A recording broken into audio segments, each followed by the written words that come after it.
ಕಾಣಲ್ಪಡುತ್ತೇವೆ. ನಾನು ಅನಿಸ್ತೇನೆ ಕ್ರಿಸ್ತನಲ್ಲಿ ನಮ್ಮ ಗುರುತು ಇವತ್ತು 31ನೆಯ ಒಂದು ಭಾಗಕ್ಕೆ ನಾವು ಬಂದಿದ್ದೇವೆ. ಎಷ್ಟು ಮಂದಿಗೆ ಆಶೀರ್ವಾದವಾಗಿದೆ ಕ್ರಿಸ್ತನಲ್ಲಿ ನಮ್ಮ ಗುರುತು ಏನೆಂಬುದಾಗಿ ದೇವರು ಮಾತಾಡುತ್ತಿರುವಂತಹ ಭಾಗವನ್ನ ಪ್ರೈಸ್ ಲಾರ್ಡ್ ಹಲ್ಲೆಲೂಯಾ. ಇವತ್ತು ನಾವು ಕ್ರಿಸ್ತನಲ್ಲಿ ನಮ್ಮ ಗುರುತು ಏನೆಂಬುದನ್ನ ನಾವು ನೋಡಲಿಕ್ಕೆ ಹೋಗುವಂತರಾಗಿದ್ದೇವೆ. ಕೀರ್ತನೆ 84ನೇ ಅಧ್ಯಾಯ 1ನೇ ವಚನವನ್ನ ನಾವು ತೆಗೆದುಕೊಳ್ಳೋಣ. ಕೀರ್ತನೆ 84ನೇ ಅಧ್ಯಾಯ 1ನೇ ವಚನವನ್ನ ನಾವು ತೆಗೆದುಕೊಳ್ಳುವ. ಸೇನಾಧೀಶ್ವರನಾದ ಯೆಹೋವನೇ, ಒಂದು ಮೈಕ್ ಕೊಡ್ರಿ. ಸೇನಾಧೀಶ್ವರನಾದ ಯೆಹೋವನೇ, ನಿನ್ನ ನಿವಾಸಗಳು ಎಷ್ಟೋ ರಮ್ಯವಾಗಿದೆ. Price lord hallelujah. ಇಲ್ಲಿ ನಾವು ನೋಡುತ್ತೇವೆ ಕೀರ್ತನೆ ಭಾಗದಲ್ಲಿ ಕೀರ್ತನೆಗಾರನು ಹೇಳ್ತಾನೆ, ಸೇನಾಧೀಶ್ವರನಾದ ಯೆಹೋವನೇ, ನಿನ್ನ ನಿವಾಸಗಳು ಎಷ್ಟೋ ರಮ್ಯವಾಗಿದೆ. ಹಾಗಾದರೆ ದೇವರ ನಿವಾಸಗಳು ಎಂಬುದಾಗಿ ನೋಡುತ್ತೇವೆ. ಎಲ್ಲರಿಗೂ ನಿವಾಸ ಇದೆ ಹೊರತು ಕೆಲವರಿಗೆ ಮಾತ್ರ ನಿವಾಸಗಳು ಇರ್ತವೆ. ಆದರೆ ಎಲ್ಲರಿಗೂ ಒಂದು ನಿವಾಸ, ಒಂದು ಪರ್ಮನೆಂಟ್ ಆದಂತ ಒಂದು ನಿವಾಸ ಒಂದು ಮನೆ. ನಾವೆಷ್ಟೇ ಮನೆ ಕಟ್ಟಿದ್ರು ಬಾಡಿಗೆ ಕೊಟ್ಟಿರ್ತೀವಿ, ಆದ್ರೆ ಒಂದು ಮನೆಯಲ್ಲಿ ನಾವು ವಾಸವಾಗಿರ್ತೀವಿ. ಹಾಗಾದ್ರೆ ದೇವರ ವಾಕ್ಯದಲ್ಲಿ ನೋಡುತ್ತೇವೆ, ದೇವರು ನಿನ್ನ ನಿವಾಸಗಳು ಅಂತ ಹೇಳುವಾಗ ದೇವರಿಗೆ ಹಾಗಾದ್ರೆ ಒಂದು ಸ್ಥಳವಲ್ಲ ಅಥವಾ ಒಂದು ಭಾಗದಲ್ಲ, ಒಂದು ಮನೆಯಲ್ಲಿ ಆತನು ವಾಸ ಮಾಡುವನಲ್ಲ. ದೇವರು ವಾಸ ಮಾಡುವಂತ ಸ್ಥಳಗಳು ಅಥವಾ ದೇವರು ವಾಸ ಮಾಡುವಂತ ನಿವಾಸ ಎಂಬುದು ಒಂದಲ್ಲ, ಆತನು ನಿವಾಸಗಳಲ್ಲಿ ವಾಸ ಮಾಡುವನಾಗಿದ್ದಾನೆ. ಒಂದು ವೇಳೆ ದೇವರು ಒಂದು ನಿವಾಸದಲ್ಲಿ, ಮನುಷ್ಯನು ಕಟ್ಟಿದ ಗೂಡಾರದಲ್ಲಿ, ಚರ್ಚಿನಲ್ಲಿ, ಮನೆಯಲ್ಲಿ, ಪೂಜೆ ಮನೆಯಲ್ಲಿ ಆತನು ಅಲ್ಲಿ ವಾಸವಾಗಿದ್ದಾನೆ, ಗುಡ್ಡದಲ್ಲಿ ಬೆಟ್ಟದಲ್ಲಿ ಮಾತ್ರ ವಾಸವಾಗಿದ್ದಾನೆ, ಭಾನುವಾರ ಚರ್ಚಲ್ಲಿ ಬರ್ತಾನೆ ಹೋಗ್ತಾನೆ ಅಂದ್ರೆ ಆತನು ದೇವರಾಗಿರ್ಲಿಕ್ಕೆ ಸಾಧ್ಯತೆ ಇಲ್ಲ. ದೇವರು ಅಂತ ನೋಡ್ಬೇಕಾದ್ರೆ ಆತನು ಸರ್ವವ್ಯಾಪಿಯಾಗಿದ್ದಾನೆ. ಸರ್ವವ್ಯಾಪಿ ಅಂದ್ರೆ ಎಲ್ಲಾ ಕಡೆಗಳಲ್ಲಿಯೂ, ಎಲ್ಲಾ ಸ್ಥಳಗಳಲ್ಲಿಯೂ, ಎಲ್ಲಾ ಪ್ರಾಂತ್ಯಗಳಲ್ಲಿಯೂ ನಿವಾಸಿಸುವವನು, ವಾಸಿಸುವವನು, ಇರುವಾತನು ಆಗಿದ್ದಾನೆ. ಅದಕ್ಕೆ ದೇವರ ಆತನು ನಿವಾಸಗಳಲ್ಲಿ ವಾಸ ಮಾಡುವಂತ ದೇವರಾಗಿದ್ದಾನೆ. ಹಾಗಾದ್ರೆ ದೇವರ ವಾಸಸ್ಥಾನವು ಯಾವುದಾಗಿತ್ತಂದ್ರೆ ಪರಲೋಕವು ಆತನ ನಿವಾಸವಾಗಿತ್ತು.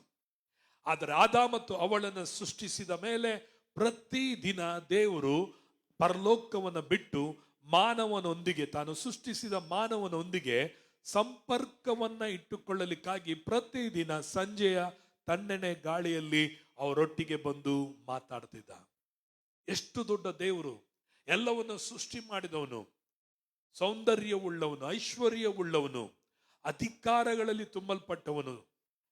ಆತನಿಗೆ ಮಿಗಿಲಾದವರು ಯಾರು ಇಲ್ಲ. ಅಷ್ಟು ಶ್ರೇಷ್ಠನಾದವರು ಮಣ್ಣಿನಲ್ಲಿ ತಾನು ಸೃಷ್ಟಿ ಮಾಡಿದಂತ ಮನುಷ್ಯನೊಟ್ಟಿಗೆ ತಾನು ಸಂಪರ್ಕವನ್ನ ಇಟ್ಟುಕೊಳ್ಳಬೇಕೆಂಬುದಾಗಿ ಪ್ರತಿದಿನ ಸಂಜೆಯ ತಣ್ಣನೆ ಗಾಳಿಯಲ್ಲಿ ಪರಲೋಕವನ್ನ ಬಿಟ್ಟು, ಆರಾಧನೆಗಳನ್ನ ಬಿಟ್ಟು, ದೇವದೂತರುಗಳನ್ನ ಬಿಟ್ಟು, ಸುಂದರವಾದಂತ ಸ್ಥಳವನ್ನ ಬಿಟ್ಟು ಈ ಭೂಮಿಗೆ ಇಳಿದು ಬಂದು ತಾನು ಆದಾಮ ಮತ್ತು ಅವಳೊಟ್ಟಿಗೆ ಸಂಪರ್ಕವನ್ನ ಇಟ್ಟುಕೊಳ್ಳುತ್ತಿದ್ದ. ಕೇಳ್ತಾ ಇದ್ದೀರಾ? ವಾಕ್ಯ ಕೊಡುವವರನ್ನ ಕೇಳ್ರಿ. Price the lord. ಒಂದೆತ್ತಿಗೆ ಒಂದು ಬರೆ ಸಾಕಂತೆ. ಒಬ್ಬ ಮನುಷ್ಯ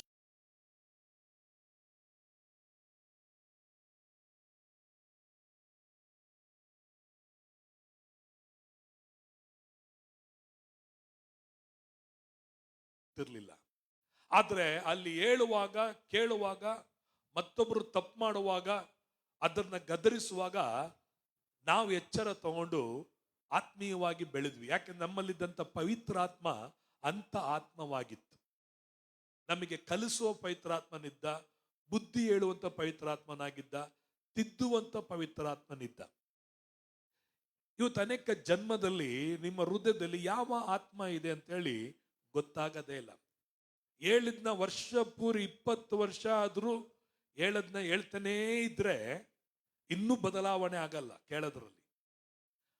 ಪ್ರೈಸ್ ಅಲ್ಲ. ಒಂದ್ಸರಿ ಹೇಳಿದ್ರೆ ನಿಮ್ ಜೀವನದಲ್ಲಿ ನಿಮ್ಗೆ ಇಲ್ಲಿ ಹೇಳೋದನ್ನ ಇಲ್ಲೇ ನೀವು ಅರ್ಥ ಮಾಡ್ಕೊಳ್ಳಿಲ್ಲ ಅಂದ್ರೆ ನೀವೆಲ್ಲಿ ಹೋಗಿ ನೀವೆಲ್ಲಿ ಕಲಿತೀರಿ, ಏನ್ ಕಲಿಸ್ತೀರಿ, ನಿಮ್ಮ ಮಕ್ಕಳಿಗೆ ಏನ್ ಕಲಿಸ್ತೀರಿ, ನೀವೇನ್ ಮಾದರಿ ಆಗಿರ್ತೀರಿ ಎಂಬುದು ಬಹಳ ಒಂದು ಆಶ್ಚರ್ಯವಾಗಿರುತ್ತದೆ. ಪ್ರೈಸ್ ಅಲ್ಲ.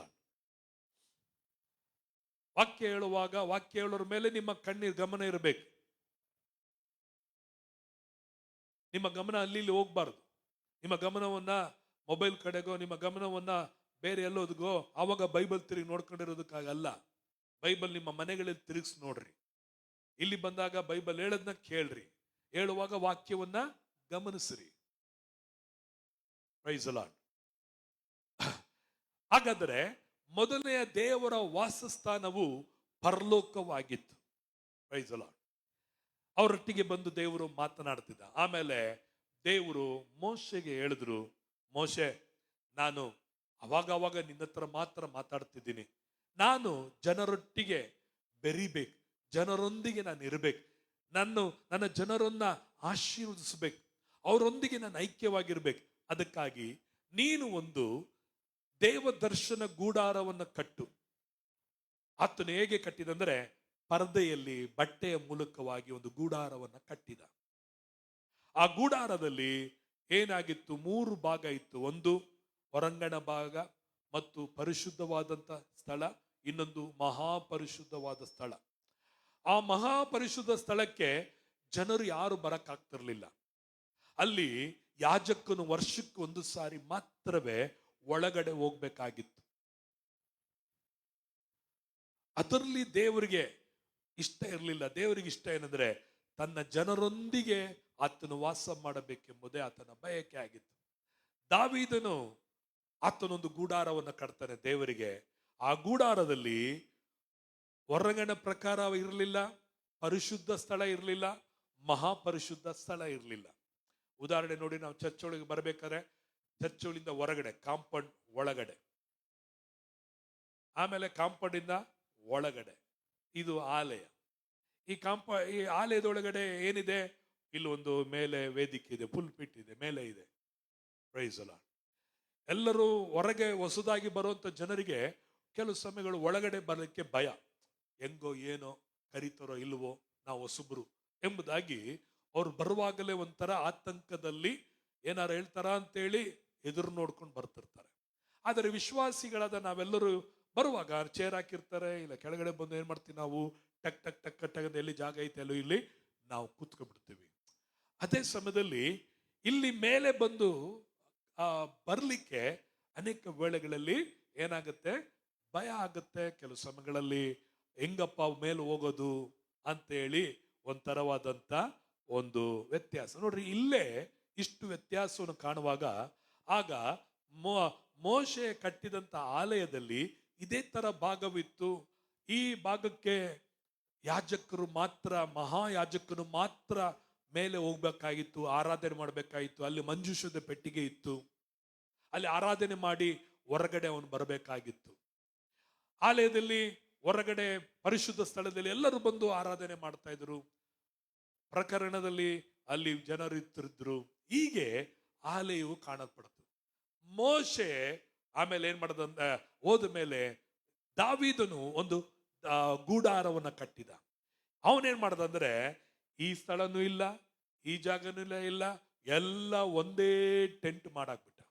ಈಗ ಹೆಂಗೆ ಒಳಗಡೆ ಆಲಯದಲ್ಲಿ ನಾವು ಹೊಂದಿದೀವೋ ಇದನ್ನೆಲ್ಲ ಮುಚ್ಚಿಬಿಟ್ಟ. ಇದೆಲ್ಲ ಇಲ್ಲ, ಬರೀ ಇಷ್ಟೇ. ಅಂದ್ರೆ ಎಲ್ಲರೂ ಒಂದಾಗಿ ದೇವರನ್ನ ಆರಾಧಿಸುವುದಕ್ಕಾಗಿ ಮಂಜೂಷದ ಪೆಟ್ಟಿಗೆಯನ್ನ ಒಳಗಡೆ ಇಟ್ಟಿರಲಿಲ್ಲ, ಮಂಜೂಷ ಪೆಟ್ಟಿಗೆಯನ್ನ ಮಧ್ಯದಲ್ಲಿ ಇಟ್ಟು ಸುತ್ತಲೂ ಎಲ್ಲರೂ ಸೇರಿ ದೇವರನ್ನ ಆರಾಧನೆ ಮಾಡ್ತಾ ಇದ್ರು. ದೇವರಿಗೆ ಅದು ಬಹಳ ಇಷ್ಟವಾಯಿತು. ಹಲ್ಲೆಲೂಯಾ. ಸೊ ದೇವರು ಮೊದಲು ಪರಲೋಕದಲ್ಲಿ ನಿವಾಸವಾಗಿದ್ದು ಪ್ರತಿದಿನ ಸಂಜೆ ಬಂದು ಮಾತಾಡ್ತಿದ್ದ. ಆಮೇಲೆ ಅದಕ್ಕೆ ಗುರುತಾಗಿ ನಾನು ಇದ್ದೇನೆ ನಿಮ್ಮ ಮಧ್ಯದಲ್ಲಿ ಇರೋದಕ್ಕೆ ಮಂಜೂಷದ ಪೆಟ್ಟಿಗೆಯನ್ನ ದೇವಾಲಯದ ಮಹಾಪರಿಶುದ್ಧವಾದ ಸ್ಥಳದಲ್ಲಿ ಇಟ್ಟು ನಾನು ನಿಮ್ಮ ಮಧ್ಯದಲ್ಲಿ ಇದ್ದೇನೆ ಅಂತೇಳಿ ಹೇಳುವುದಕ್ಕಾಗಿ ಆ ಮಂಜೂಷದ ಪೆಟ್ಟಿಗೆಯನ್ನ ಒಳಗಡಿಟ್ರು, ಆದರೆ ಜನರು ಯಾರು ನೋಡಕ್ಕೆ ಆಗ್ತಿರ್ಲಿಲ್ಲ. ಮೂರನೇದಾಗಿ, ದಾವೀದನು ಕಟ್ಟಿದ ಆಲಯದಲ್ಲಿ ನೋಡ್ಬೇಕಾದ್ರೆ ಮಂಜೂಷದ ಪೆಟ್ಟಿಗೆ, ದೇವರು ಎಲ್ಲಿದ್ದಾರೆ? ಒಳಗಡೆ ಇಲ್ಲ, ದೇವರು ಎಲ್ಲಿದ್ದಾರೆ? ಮಧ್ಯದಲ್ಲಿ ಇದ್ದಾರೆ. ಈಗ ಬಂದಂತ ಎಲ್ಲರೂ ಏನ್ ಮಾಡಬಹುದು? ದೇವರನ್ನ ಆರಾಧಿಸಬಹುದು, ಮಂಜೂಷದ ಪೆಟ್ಟಿಗೆಯನ್ನ ಕಾಣಬಹುದು, ದೇವರನ್ನ ಕಾಣಬಹುದು, ದೇವರನ್ನ ನೋಡಬಹುದು ಎಂಬುದಾಗಿ ಆ ಒಂದು ಉದ್ದೇಶದಿಂದ ದೇವರು ಉಂಟು ಮಾಡಿದ್ರು. ಮತ್ತೆ ಸೊಲೊಮೋನನ ಆಲಯವನ್ನ ಕಟ್ಟಿದ. ಸೊಲೊಮೋನನು ಕಟ್ಟುವಾಗ ಆಲಯದಲ್ಲಿ ಮತ್ತೆ ಮಂಜೂಷದ ಪೆಟ್ಟಿಗೆ ಎಲ್ಲಾಯ್ತು? ಮಧ್ಯೆ ಇರಲಿಲ್ಲ. ಮಂಜೂಷದ ಪೆಟ್ಟಿಗೆ ಮತ್ತೆ ಎಲ್ಲೋಯ್ತು ಅಂದ್ರೆ ಮಹಾಪರಿಶುದ್ಧವಾದ ಸ್ಥಳಕ್ಕೆ ಒಳಗೋಯ್ತು. ಅಲ್ಲಿ ಮತ್ತೆ ಜನರು ಮಂಜೂಷದ ಪೆಟ್ಟಿಗೆಯನ್ನು ನೋಡಕ್ಕಾಗಲಿಲ್ಲ. ಯಾವಾಗಲೂ ಮಹಾಯಾಜಕನು ಒಬ್ಬನೇ ವರ್ಷಕ್ಕೆ ಒಂದು ಸಾರಿ ಒಳಗಡೆ ಹೋಗಿ ಭಯದಿಂದ ನಡುಕದಿಂದ ಅಲ್ಲಿ ಬಲಿಗಳನ್ನು ಅರ್ಪಿಸಿ ಆತನು ವಾಪಸ್ ಬರಬೇಕಾಗಿತ್ತು. ಒಂದು ವೇಳೆ ಅವನೇನಾದ್ರು ತಪ್ಪು ಮಾಡಿದ್ರೆ, ಒಂದು ವೇಳೆ ಏನಾದ್ರು ಪಾಪ ಮಾಡಿದ್ರೆ ಅವನು ಒಳಗಡೆನೆ ಸತ್ತೋಗ್ತಿದ್ದ. ಹಾಗೆ ಸತ್ತೋದ್ರೆ ಒಳಗಡೆ ಹೋಗಿ ಯಾರು ಹೊತ್ಕೊಂಡ್ ಬರಕ್ ಆಗ್ತಿರ್ಲಿಲ್ಲ. ಅದಕ್ಕೆ ಅವನ ಕಾಲುಗಳಲ್ಲಿ ಚೈನ್ ಅನ್ನ ಕಟ್ಟಿ ಏನ್ ಮಾಡೋರು? ಸತ್ತೋಗ್ಬಿಟ್ರೆ ಅವನನ್ನ ಹೊರಗಡೆ ಎಳೆದ್ಬಿಡೋರು. ಆಗ ಹೊರಗಡೆ ಆತನ್ನ ತಗೊಂಡೋಗೋರು. ಹೀಗೆ ಆಲಯವಾಗಿತ್ತು. ಆದ್ರೆ ಹೊಸ ಒಡಂಬಡಿಕೆಯಲ್ಲಿ ದೇವರು ನೋಡಬೇಕಾದ್ರೆ ಏನ್ ಮಾಡಿದ್ರೆ, ಇವುಗಳನ್ನೆಲ್ಲವನ್ನ ತೆಗೆದಾಕಿ ದೇವರ ಭಯಕ್ಕೆ ಏನಂದ್ರೆ, ನಾನು ಆಲಯದಲ್ಲೂ ಪರಲೋಕದಲ್ಲೂ ದೇವದರ್ಶನ ಗೂಡಾರದಲ್ಲೂ ವಾಸವನ್ನ ಮಾಡಲಿಕ್ಕೆ ಬದಲಾಗಿ ನನ್ನ ಅಡ್ರೆಸ್ ಪರಲೋಕದಲ್ಲಿರುವ ನನ್ನ ತಂದೆಯೇ ಅಂತ ಹೇಳ್ತಾರೆ. ಆದರೆ ನನ್ನ ಅಡ್ರೆಸ್ ಪರಲೋಕದಲ್ಲಿರುವಂತ ನಿವಾಸವಾಗಿ ಇರದಂತೆ, ನಾನು ಒಂದು ಅಡ್ರೆಸ್ ಅಲ್ಲಿ ಇರದಂತೆ, ಒಂದು ವಾಸಸ್ಥಳದಲ್ಲಿ ಇರದಂತೆ, ನನ್ನ ವಿಳಾಸವನ್ನ ಈಗ ಒಂದು ಅಡ್ರೆಸ್ ಅಲ್ಲಿ ಇರದಂತೆ ನನ್ನ ನಿವಾಸವನ್ನ ಅನೇಕ ನಿವಾಸವಾಗಿ ಏನ್ ಮಾಡಿಕೊಳ್ಳುತ್ತೇನೆ? ಮಾಡಿಕೊಳ್ಳುತ್ತೇನೆ ಅಂತೇಳಿ ದೇವರು ಈಗ ಇರುವಂತದ್ದು ನಿವಾಸದಲ್ಲ, ಆಲಯದಲ್ಲ, ಚರ್ಚಿನಲ್ಲಿ ದೇವರು ವಾಸವಾಗಲ್ಲ, ನಿಮ್ಮ ಮನೆಗಳಲ್ಲಿ ದೇವರು ವಾಸವಾಗಿರಲ್ಲ. ದೇವರು ವಾಸವಾಗಿರುವುದು ಈಗ ನಮ್ಮ ಹೃದಯದಲ್ಲಿ ದೇವರು ವಾಸವಾಗಿದ್ದಾನೆ. ಹಲ್ಲೆಲೂಯ.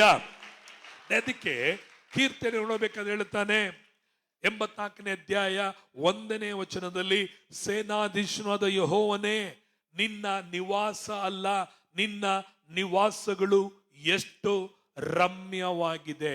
ಅಂದರೆ ದೇವರು ಯಾರ ಮನೆಯಲ್ಲಿ ವಾಸ ಮಾಡುತ್ತಾನೋ, ಅಂದ್ರೆ ಮನೆ ಅಂದ್ರೆ ಮನುಷ್ಯರಿಂದ ಕಟ್ಟಲ್ಪಟ್ಟಂತ ಗೂಡಾರದಲ್ಲಿ, ಬಿಲ್ಡಿಂಗ್ ಅಲ್ಲಿ, ಆಲಯದಲ್ಲಿ, ಚರ್ಚಿನಲ್ಲಿ ದೇವರು ವಾಸ ಮಾಡುವವನಲ್ಲ. ದೇವರು ವಾಸ ಮಾಡುವ ಸ್ಥಳ ಯಾವುದಂದ್ರೆ ನಿನ್ನ ಹೃದಯ ಮತ್ತು ನನ್ನ ಹೃದಯವಾಗಿದೆ. ಅದಕ್ಕೆ ದೇವರ ವಾಕ್ಯದಲ್ಲಿ ನೋಡುತ್ತೇವೆ, ಪ್ರಕಟಣೆ ಬರೆದಂತ ಪುಸ್ತಕದಲ್ಲಿ ನಾವು 3ನೇ ಅಧ್ಯಾಯ 20ನೇ ವಚನವನ್ನ ನಾವು ಓದಿಕೊಳ್ಳುವಾಗ ದೇವರ ವಾಕ್ಯದಲ್ಲಿ ಹೀಗೆಂದು ಬರೆದಿದೆ. ಓದಿಕೊಳ್ಳೋಣ. ಪ್ರಕಟಣೆ 3ನೇ ಅಧ್ಯಾಯ 20ನೇ ವಚನವನ್ನ ಓದಿಕೊಳ್ಳ್ರಿ. ಇಗೋ ಬಾಗಿಲಲ್ಲಿ ನಿಂತುಕೊಂಡು ತಟ್ಟುತ್ತಾ ಇದ್ದೇನೆ. ಯಾವನಾದರೂ ನನ್ನ ಶಬ್ದವನ್ನ ಕೇಳಿ ಬಾಗಿಲನ್ನು ತೆರೆದರೆ ನಾನು ಒಳಗೆ ಬಂದು ಅವನ ಸಂಗಡ ಊಟ ಮಾಡುವೆನು, ಅವನು ನನ್ನ ಸಂಗಡ ಊಟ ಮಾಡುವನು. ದೇವರ ವಾಕ್ಯದಲ್ಲಿ ನೋಡ್ತೇವೆ, ಇಗೋ ಬಾಗಿಲ ಬಳಿಯಲ್ಲಿ ನಿಂತುಕೊಂಡು ತಟ್ಟುತ್ತಿದ್ದೇನೆ. ಯಾವನಾದರೂ ಈ ಶಬ್ದವನ್ನ ಕೇಳಿ ಬಾಗಿಲನ್ನು ತೆರೆದರೆ ನಾನು ಅವನ ಒಳಗಡೆ ಬರುತ್ತೇನೆ. ದೇವರು ಆತನು ನಮ್ಮನ್ನು ಸೃಷ್ಟಿ ಮಾಡಿದವನು. ಅವನು ಎಲ್ಲಿ ಬೇಕಾದರೂ ವಾಸ ಮಾಡಲಿಕ್ಕೆ ಸಾಮರ್ಥ್ಯ ಇದೆ, ಶಕ್ತಿ ಇದೆ, ಎಲ್ಲ ಇದೆ. ಬಟ್ ಮಾನವನ ಹತ್ರ ಮಾತ್ರ, ಮನುಷ್ಯರಾಗಿರುವಂತ ಜನರ ಬಳಿಯಲ್ಲಿ ಮಾತ್ರ ಹೇಳ್ತಾ ಇದ್ದೇನೆ, ನಾನು ತಟ್ಟುತ್ತಾ ಇದ್ದೇನೆ. ಆತನು ಗುಡ್ಡಗಳಲ್ಲಿ ಮತ್ತು ಬೆಟ್ಟಗಳಲ್ಲಿ, ಪರಲೋಕದಲ್ಲಿ, ಈ ಭೂಮಿಯ ಎಂತ ಸ್ಥಳಗಳಲ್ಲಿಯೂ ಆತನು ಎಲ್ಲಿ ಬೇಕಾದರೂ, ಯಾವ ಸ್ಥಳದಲ್ಲಿ ಬೇಕಾದರೂ ಹೋಗಲಿಕ್ಕೆ ಆತನಿಗೆ ಏನಿದೆ? ಶಕ್ತಿ, ಜ್ಞಾನ ಎಲ್ಲವೂ ಇದೆ. ಆದರೆ ಒಂದು ಕಡೆ ಮಾತ್ರ ಆತನು ಬರಬೇಕಂದ್ರೆ ಆತನು ನಮ್ಮ ಪರ್ಮಿಷನ್ ಕೇಳುವನಾಗಿದ್ದಾನೆ. ನಮ್ಮ ಅನುಮತಿಯನ್ನ ಕೇಳುವನಾಗಿದ್ದಾನೆ. ಆತನು ನೆನೆಸಿದ್ರೆ ಅಮೆರಿಕದಲ್ಲಿರ್ಬೋದು, ಇಂಗ್ಲೆಂಡ್ ಅಲ್ಲಿ ಇರ್ಬೋದು, ಜಪಾನ್ ಅಲ್ಲಿ ಇರ್ಬೋದು, ಪಾತಾಳಕ್ಕೆ ಹೋಗ್ಬೋದು, ನರಕಕ್ಕೆ ಹೋಗ್ಬೋದು, ಪರಲೋಕದಲ್ಲಿರ್ಬೋದು, ಯಾವ ದೇಶದಲ್ಲಿ, ಯಾವ ಮೂಲೆಯಲ್ಲಿರ್ಬೋದು, ಯಾವ ಹಳ್ಳಿಲಿ ಹೋಗ್ಬೋದು, ಎಲ್ಲಿಯಾದರೂ ಅವನಿಗೆ ಏನಿದೆ? ಸ್ವತಂತ್ರ ಇದೆ. ಆದರೆ ತಾನು ಸೃಷ್ಟಿದ ತನ್ನ ಜನರ ಒಳಗಡೆ ಬರ್ಲಿಕ್ಕೆ ಮಾತ್ರ ಅವನಿಗೆ ಏನಿಲ್ಲ, ಇವಾಗ ಸ್ವತಂತ್ರ ಇಲ್ಲ. ಯಾಕೆ ಸ್ವತಂತ್ರ ಇಲ್ಲ? ಎರಡು ಪೂರ್ವಕಾಲ ವೃತ್ತಾಂತ ಅದರಲ್ಲಿ 29ನೇ ಅಧ್ಯಾಯ 6ನೇ ವಚನವನ್ನ ಓದಿಕೊಳ್ಳೋಣ. 2 ಪೂರ್ವಕಾಲ ವೃತ್ತಾಂತ 29ನೇ ಅಧ್ಯಾಯ 6ನೇ ವಚನವನ್ನ ಓದಿಕೊಳ್ಳುವ.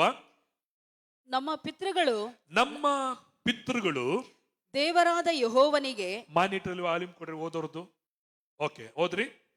ನಮ್ಮ ಪಿತೃಗಳು, ಓಕೆ ಸಾಕು. ನಮ್ಮ ಪಿತೃಗಳು ನಮ್ಮ ದೇವರಾದ ಯೆಹೋವನಿಗೆ ದ್ರೋಹ ಮಾಡಿ ಆತನ ಚಿತ್ತಕ್ಕೆ ವಿರುದ್ಧವಾಗಿ ನಡೆದು ಆತನನ್ನು ಬಿಟ್ಟರು. ಅವರು ಆತನ ನಿವಾಸ ಸ್ಥಳಕ್ಕೆ ಬೆನ್ನು ಕೊಟ್ಟು ವಿಮುಖರಾದರು. ಇಲ್ಲಿ ನೋಡುತ್ತೆ, ನಮ್ಮ ಪಿತೃಗಳು. ಯಾರು ನಮ್ಮ ಪಿತೃಗಳು? ಅಬ್ರಾಮನು, ಈಸಾಕನು, ಯಾಕೋಬನು, ಅವರ ಸಂತತಿಯಲ್ಲಿ ಬಂದಂತ 12 ಗೋತ್ರದವರು. ಅವರೆಲ್ಲರೂ ಏನ್ ಮಾಡಿದಂದ್ರೆ ಯೆಹೋವನಿಗೆ ದ್ರೋಹ ಮಾಡಿದ್ರು. ದ್ರೋಹ ಮಾಡಿ ಏನ್ ಮಾಡಿದ್ರು? ಆತನ ಚಿತ್ತಕ್ಕೆ ವಿರೋಧವಾಗಿ ನಡೆದು ಏನ್ ಮಾಡಿದ್ರೆ ಆತನನ್ನ ಬಿಟ್ಟು ಬಿಟ್ರು. ಎರಡನೇದಾಗಿ ಅವರು ಆತನ ನಿವಾಸ ಸ್ಥಾನಕ್ಕೆ ಬೆನ್ನು ಕೊಟ್ಟು ವಿಮುಖರಾದರು. ಅಂದ್ರೆ ದೇವರ ವಾಸ ಮಾಡುವ ಸ್ಥಳಕ್ಕೆ ಅವ್ರು ಏನ್ ಬೆನ್ನು ಕೊಟ್ರು? ಬೆನ್ನು ಕೊಟ್ಟು ವಿಮುಖರಾಗಿ ದೂರವಾಗಿ ಹೋಗ್ಬಿಟ್ರು. ಅದಕ್ಕೆ ದೇವರು 2000 ವರ್ಷಗಳ ಹಿಂದೆ ಆತನ ಜನರು, ಅಂದ್ರೆ ನಮ್ಮ ಪಿತೃಗಳು ಆತನಿಗೆ ಬೆನ್ನು ಕೊಟ್ಟದ್ರಿಂದ, ಆತನಿಗೆ ದೂರವಾಗಿ ಹೋಗಿದ್ರಿಂದ, ತಿರುಗಿ ಆತನು ತನ್ನ ಮಗನಾದ ಯೇಸುವನ್ನ ಈ ಲೋಕಕ್ಕೆ ಕಳಿಸಿಕೊಟ್ಟು, ನಾವು ಇನ್ನು ಗೂಡಾರಗಳಲ್ಲಾಗಲಿ, ಆಲೆಗಳಲ್ಲಾಗಲಿ, ಪರಲೋಕಗಳಲ್ಲಿ ವಾಸ ಮಾಡೋದಕ್ಕಿಂತಲೂ ನಾವು ಇನ್ನು ಮನುಷ್ಯರು ಕಟ್ಟಲ್ಪಟ್ಟಂತ ಕಟ್ಟಡಗಳಲ್ಲಿ, ಆಲೆಗಳಲ್ಲಿ, ಬೆಟ್ಟಗಳಲ್ಲಿ, ಗುಡ್ಡಗಳಲ್ಲಿ ವಾಸವಾಗಿರುವುದಕ್ಕಿಂತಲೂ ನಾವು ಎಲ್ಲಿ ವಾಸವಾಗಿರೋಣಂದ್ರೆ ನಮ್ಮ ಜನರ ಹೃದಯದಲ್ಲಿ ನಾವು ವಾಸವಾಗಿರೋಣ ಎಂದು ಹೇಳಿ ಆತನು ಈ ಲೋಕಕ್ಕೆ ಬಂದು ಆತನು ಏನ್ ಮಾಡದಂದ್ರೆ ಆತನು ಮನುಷ್ಯರ ಹೃದಯವಾಗಿರುವಂತ ನಮ್ಮ ಹೃದಯವನ್ನ ದೇವರು ತಟ್ಟಿದ. ನಮ್ಮ ಹೃದಯದಲ್ಲಿ ಮೊದಲು ಸೈತಾನನು ಮತ್ತು ಲೋಕವು, ಪಾಪವು ವಾಸವಾಗಿತ್ತು. ಯೇಸು ಯಾವಾಗ ನಮ್ಮ ಹೃದಯವನ್ನ ತಟ್ಟಿದ ಹೊರತು ನಮ್ಮ ಹೃದಯವನ್ನ ಮುರಿಯಲಿಲ್ಲ, ಜಜ್ಜಲಿಲ್ಲ, ಶಿಕ್ಷಿಸಲಿಲ್ಲ, ದಂಡಿಸಲಿಲ್ಲ. ಅದಕ್ಕೆ ಯೇಸು ಪಾಪಿಗಳನ್ನ ಹುಡುಕಿ ರಕ್ಷಿಸುವುದಕ್ಕಾಗಿ ಈ ಲೋಕಕ್ಕೆ ಬಂದ. ಯೇಸು ಪಾಪಿಗಳನ್ನ ಶಿಕ್ಷಿಸಿ, ದಂಡಿಸಿ, ಶಪಿಸಿ ನರಕಕ್ಕೆ ಹಾಕುವುದಕ್ಕೆ ಬದಲಾಗಿ ಆತನೇ ನಮ್ಮ ಹೃದಯದಲ್ಲಿ ಬರುವುದಕ್ಕಾಗಿ ನಿನ್ನ ಮತ್ತು ನನ್ನ ಹೃದಯವನ್ನ ನೀನು ಯೇಸುನ ನಂಬೋದಕ್ಕಿಂತ ಮುಂಚೆ ಆತನು ತಟ್ಟಿದ. ಮಗನೇ, ಮಗಳೇ, ನಿನ್ನ ಹೃದಯವನ್ನು ತೆರೆ, ನಿನ್ನ ಹೃದಯವನ್ನು ತೆರೆ. ನೀವು ಅನೇಕ ಚಿತ್ರಗಳಲ್ಲಿ ನೋಡಿರ್ಬೋದು, ಯೇಸು ಸ್ವಾಮಿ ಒಂದು ಕೋಲಿಟ್ಕೊಂಡು, ಒಂದು ಕುರಿನೆತ್ಕೊಂಡು ಬಾಗಿಲನ್ನ ತಟ್ಟುತ್ತಿರುವಂತ ಒಂದು ದೃಶ್ಯಗಳನ್ನ ನೀವು ಅಲ್ಲಲ್ಲಿ ನೋಡಿರ್ತೀರಿ. ನಿಮ್ಮ ಹೃದಯ ಅದೇ ರೀತಿಯಾಗಿತ್ತು. ನಿಮ್ಮ ಬಾಗಿಲು ಒಳಗಡೆ ನೀವು ಹಾಕೊಂಡಿದ್ರಿ. ಆದರೂ ದೇವರು ನಿನ್ನೊಂದಿಗೆ ವಾಸ ಮಾಡೋದಕ್ಕಾಗಿ, ನಿನ್ನೊಂದಿಗೆ ಐಕ್ಯವನ್ನ ಹೊಂದಿಕೊಳ್ಳಲಿಕ್ಕಾಗಿ, ನಿನ್ನೊಂದಿಗೆ ಜೀವಿಸುವುದಕ್ಕಾಗಿ ಆತನು ಏನ್ ಮಾಡಬೇಕಾಗಿತ್ತು? ಬರುವುದಕ್ಕಾಗಿನೇ ಬಾಗಿಲನ್ನು ಆತನು ತಟ್ಟುತ್ತಿದ್ದ. ಅದಕ್ಕೆ ದೇವರ ವಾಕ್ಯ ನೋಡುತ್ತೇವೆ, ಸೇನಾಶೀರ್ವಾದ ಯೆಹೋವನೇ ನಿನ್ನ ನಿವಾಸಗಳು ಎಷ್ಟೋ ರಮ್ಯ, ಸೋ ಬ್ಲೆಸ್ಸೆಡ್. ಪ್ರಿಯರೇ, ದೇವರನ್ನೇ ಆಲಯವಾಗಿ, ದೇವರನ್ನೇ ಹೃದಯದಲ್ಲಿ ಸ್ವೀಕರಿಸಿಕೊಂಡಿರುವಂತ ನಿಮ್ಮ ಮನೆಗಳು, ನಿಮ್ಮ ಮನೆ ಅಂದ್ರೆ ಬಾಡಿಗೆ ಮನೆ, ನಿಮ್ಮ ಸ್ವಂತ ಮನೆ ಒಳ್ಳೇದು ಅಂತ ನಾನು ಹೇಳಕ್ ಬರ್ತಿಲ್ಲ. ಇವತ್ತು ದೇವರ ಮನೆ ಯಾರಂದ್ರೆ ನೀವೇ ದೇವರ ಮನೆಯವರಾಗಿದ್ದೀರಿ. ದೇವರು ನಿಮ್ಮಲ್ಲಿ ಯಜಮಾನನಾಗಿ, ಒಡೆಯನಾಗಿ, ದೇವರಾಗಿ, ರಕ್ಷಕನಾಗಿ ನಿಮ್ಮ ಹೃದಯಗಳಲ್ಲಿ ಆತನು ವಾಸ ಮಾಡುವನಾಗಿದ್ದಾನೆ. ಅದಕ್ಕೆ ದೇವರ ವಾಕ್ಯ ನೋಡ್ತೇವೆ, ಇಗೋ ಬಾಗಿಲ ಬಳಿಯಲ್ಲಿ ನಿಂತುಕೊಂಡು ಆತನು ಬಾಗಿಲನ್ನು ತಟ್ಟುತ್ತಿದ್ದಾನೆ. ಏನಕ್ಕೆ ತಟ್ಟುತ್ತಿದ್ದಾನೆ? ಏನಕ್ಕೆ ಯೇಸು ನಮ್ಮ ಒಳಗಡೆ ಬರಬೇಕಂತಿದ್ದಾನೆ? ನಿನ್ ಕಾಣಿಕೆ ತಿನ್ನುವುದಕ್ಕಾಗಿನ? ನಿನ್ನ ದಶಮ ಭಾಗಗಳನ್ನು ತಿನ್ನುವುದಕ್ಕಾಗಿನ? ಅಥವಾ ನಿನ್ನ ಆಸ್ತಿನ ತಿನ್ನುವುದಕ್ಕಾಗಿನ, ಅಥವಾ ನಿನ್ನ ಮನೆಯನ್ನು ತಿನ್ನುವುದಕ್ಕಾಗಿನ, ಅಥವಾ ನಿನ್ನಲ್ಲಿರುವಂಥದ್ದೆಲ್ಲ ಆತನು ತೆಗೆದುಕೊಳ್ಳುವುದಕ್ಕಾಗಿನ ಅಲ್ಲ.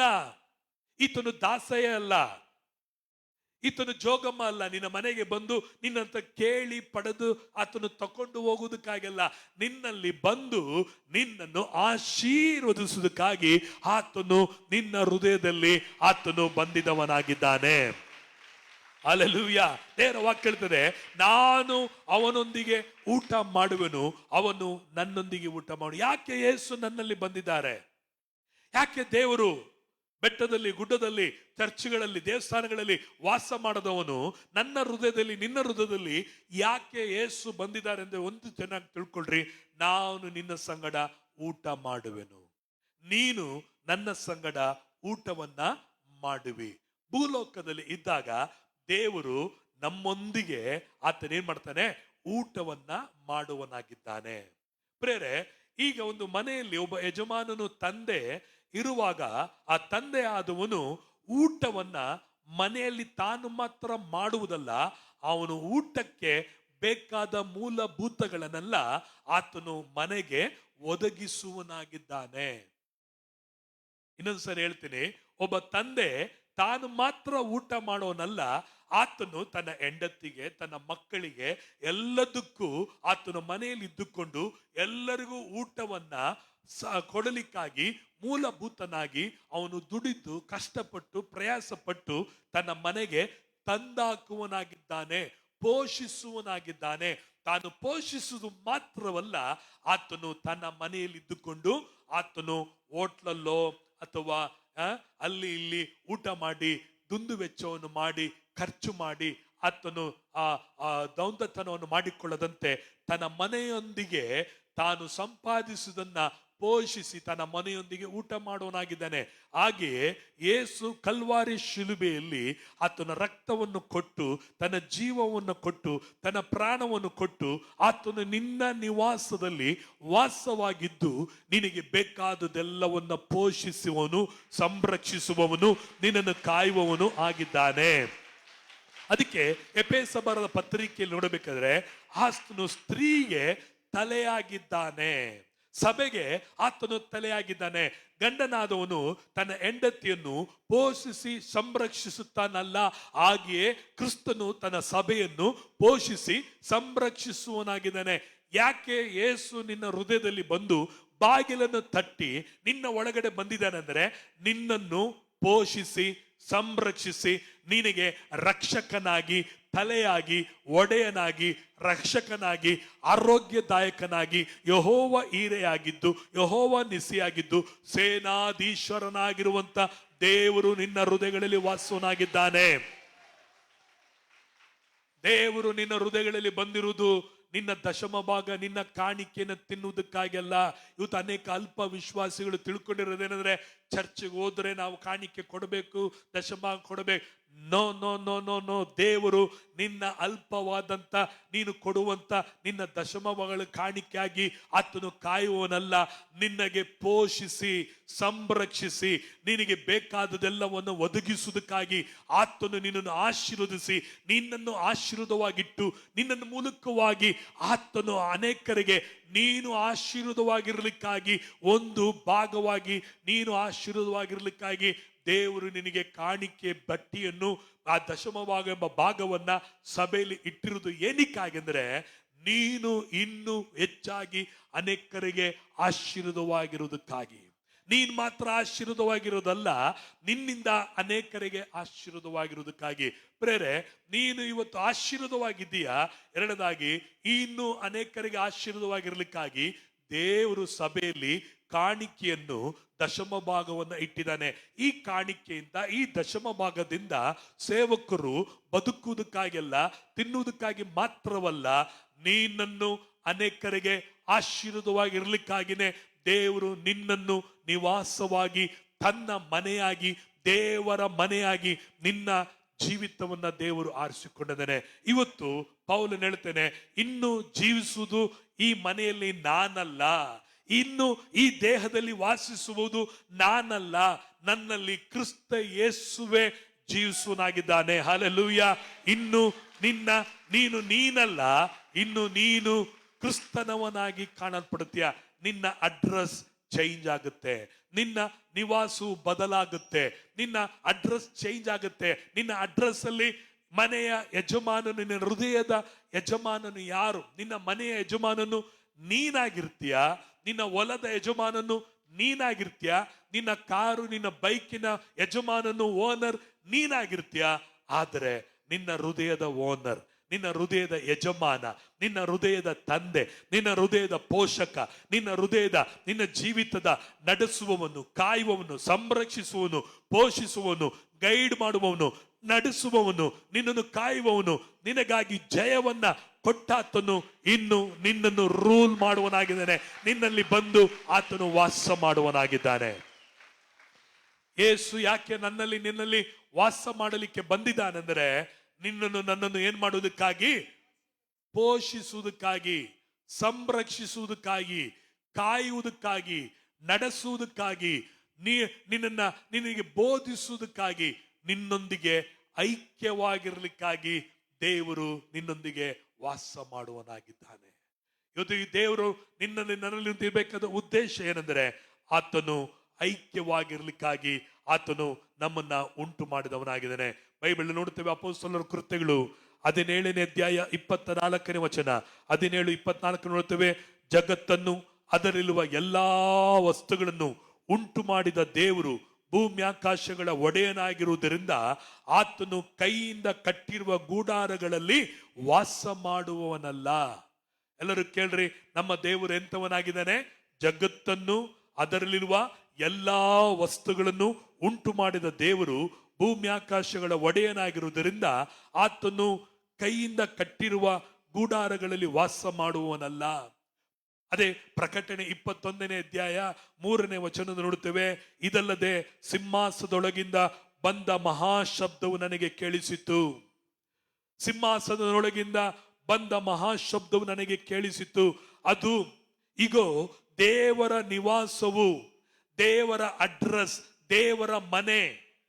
ಎಲ್ಲರೂ ಕೇಳ್ರಿ, ದೇವರ ನಿವಾಸ, ದೇವರ ಮನೆ ಅಥವಾ ದೇವರ ಅಡ್ರೆಸ್ ಇನ್ನು ಪರಲೋಕದಲ್ಲಿ ಇಲ್ಲದೆ, ದೇವದರ್ಶನ ಗೂಡಾರದಲ್ಲಿ ಇಲ್ಲದೆ, ಸಲಮೋನು ಕಟ್ಟಿದ ಆಲಯದಲ್ಲಿ ಇಲ್ಲದೆ, ನೆಹೇಮನು ಕಟ್ಟಿದ ಜೀರ್ಣೋದ್ಧಾರ ಮಾಡಿದ ದೇವಾಲಯದಲ್ಲಿ ಇಲ್ಲದೆ, ಈಗ ದೇವರ ನಿವಾಸವು ಮನುಷ್ಯರಲ್ಲಿ ಅದೇ. ಆತನು ಅವರೊಡನೆ ವಾಸ ಮಾಡುವನು, ಅವರು ಆತನಿಗೆ ಪ್ರಜೆಯಾಗಿರುವರು, ದೇವರು ತಾನೇ ಅವರ ಸಂಗಡ ಇರುವನು. Amen, hallelujah, hallelujah. ಸಿಂಹಾಸನದೊಳಗಿರುವಂತ ಒಂದು ಶಬ್ದ ಬರುತ್ತದೆ. ದೇವದೂತನ ಹೇಳ್ತಾ ಇದ್ದಾರೆ, ನೋಡ್ರಿ, ದೇವರ ನಿವಾಸ ಸ್ಥಾನ, ದೇವರ ಅಡ್ರೆಸ್ ಪರಲೋಕ ಅಲ್ಲ. ದೇವರ ಅಡ್ರೆಸ್ ಪರಲೋಕ ಅಲ್ಲ.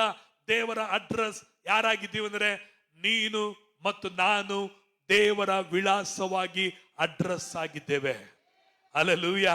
ನೀನು ಇಂಜಿನಿಯಟ್ಟಿ ಆಗಿದ್ರೆ ಇಂಜಿನಿಯಟ್ಟಿಲಿ ದೇವರು ಎಲ್ಲಿದ್ದಾನೆಂದ್ರೆ ಆತನು ನಿನ್ನಲ್ಲಿ, ಆತನು ವಾಸವಾಗಿದ್ದಾನೆ. Praise the Lord. ದೇವರ ಅಡ್ರೆಸ್ ಇಂಜಿನಿಯಟ್ಟಿ ಎಲ್ಲಿಂದ್ರೆ ನಿನ್ ಮನೆ ಅಲ್ಲ, ನೀನೇ ದೇವರ ಅಡ್ರೆಸ್ ಆಗಿದ್ಯಾ.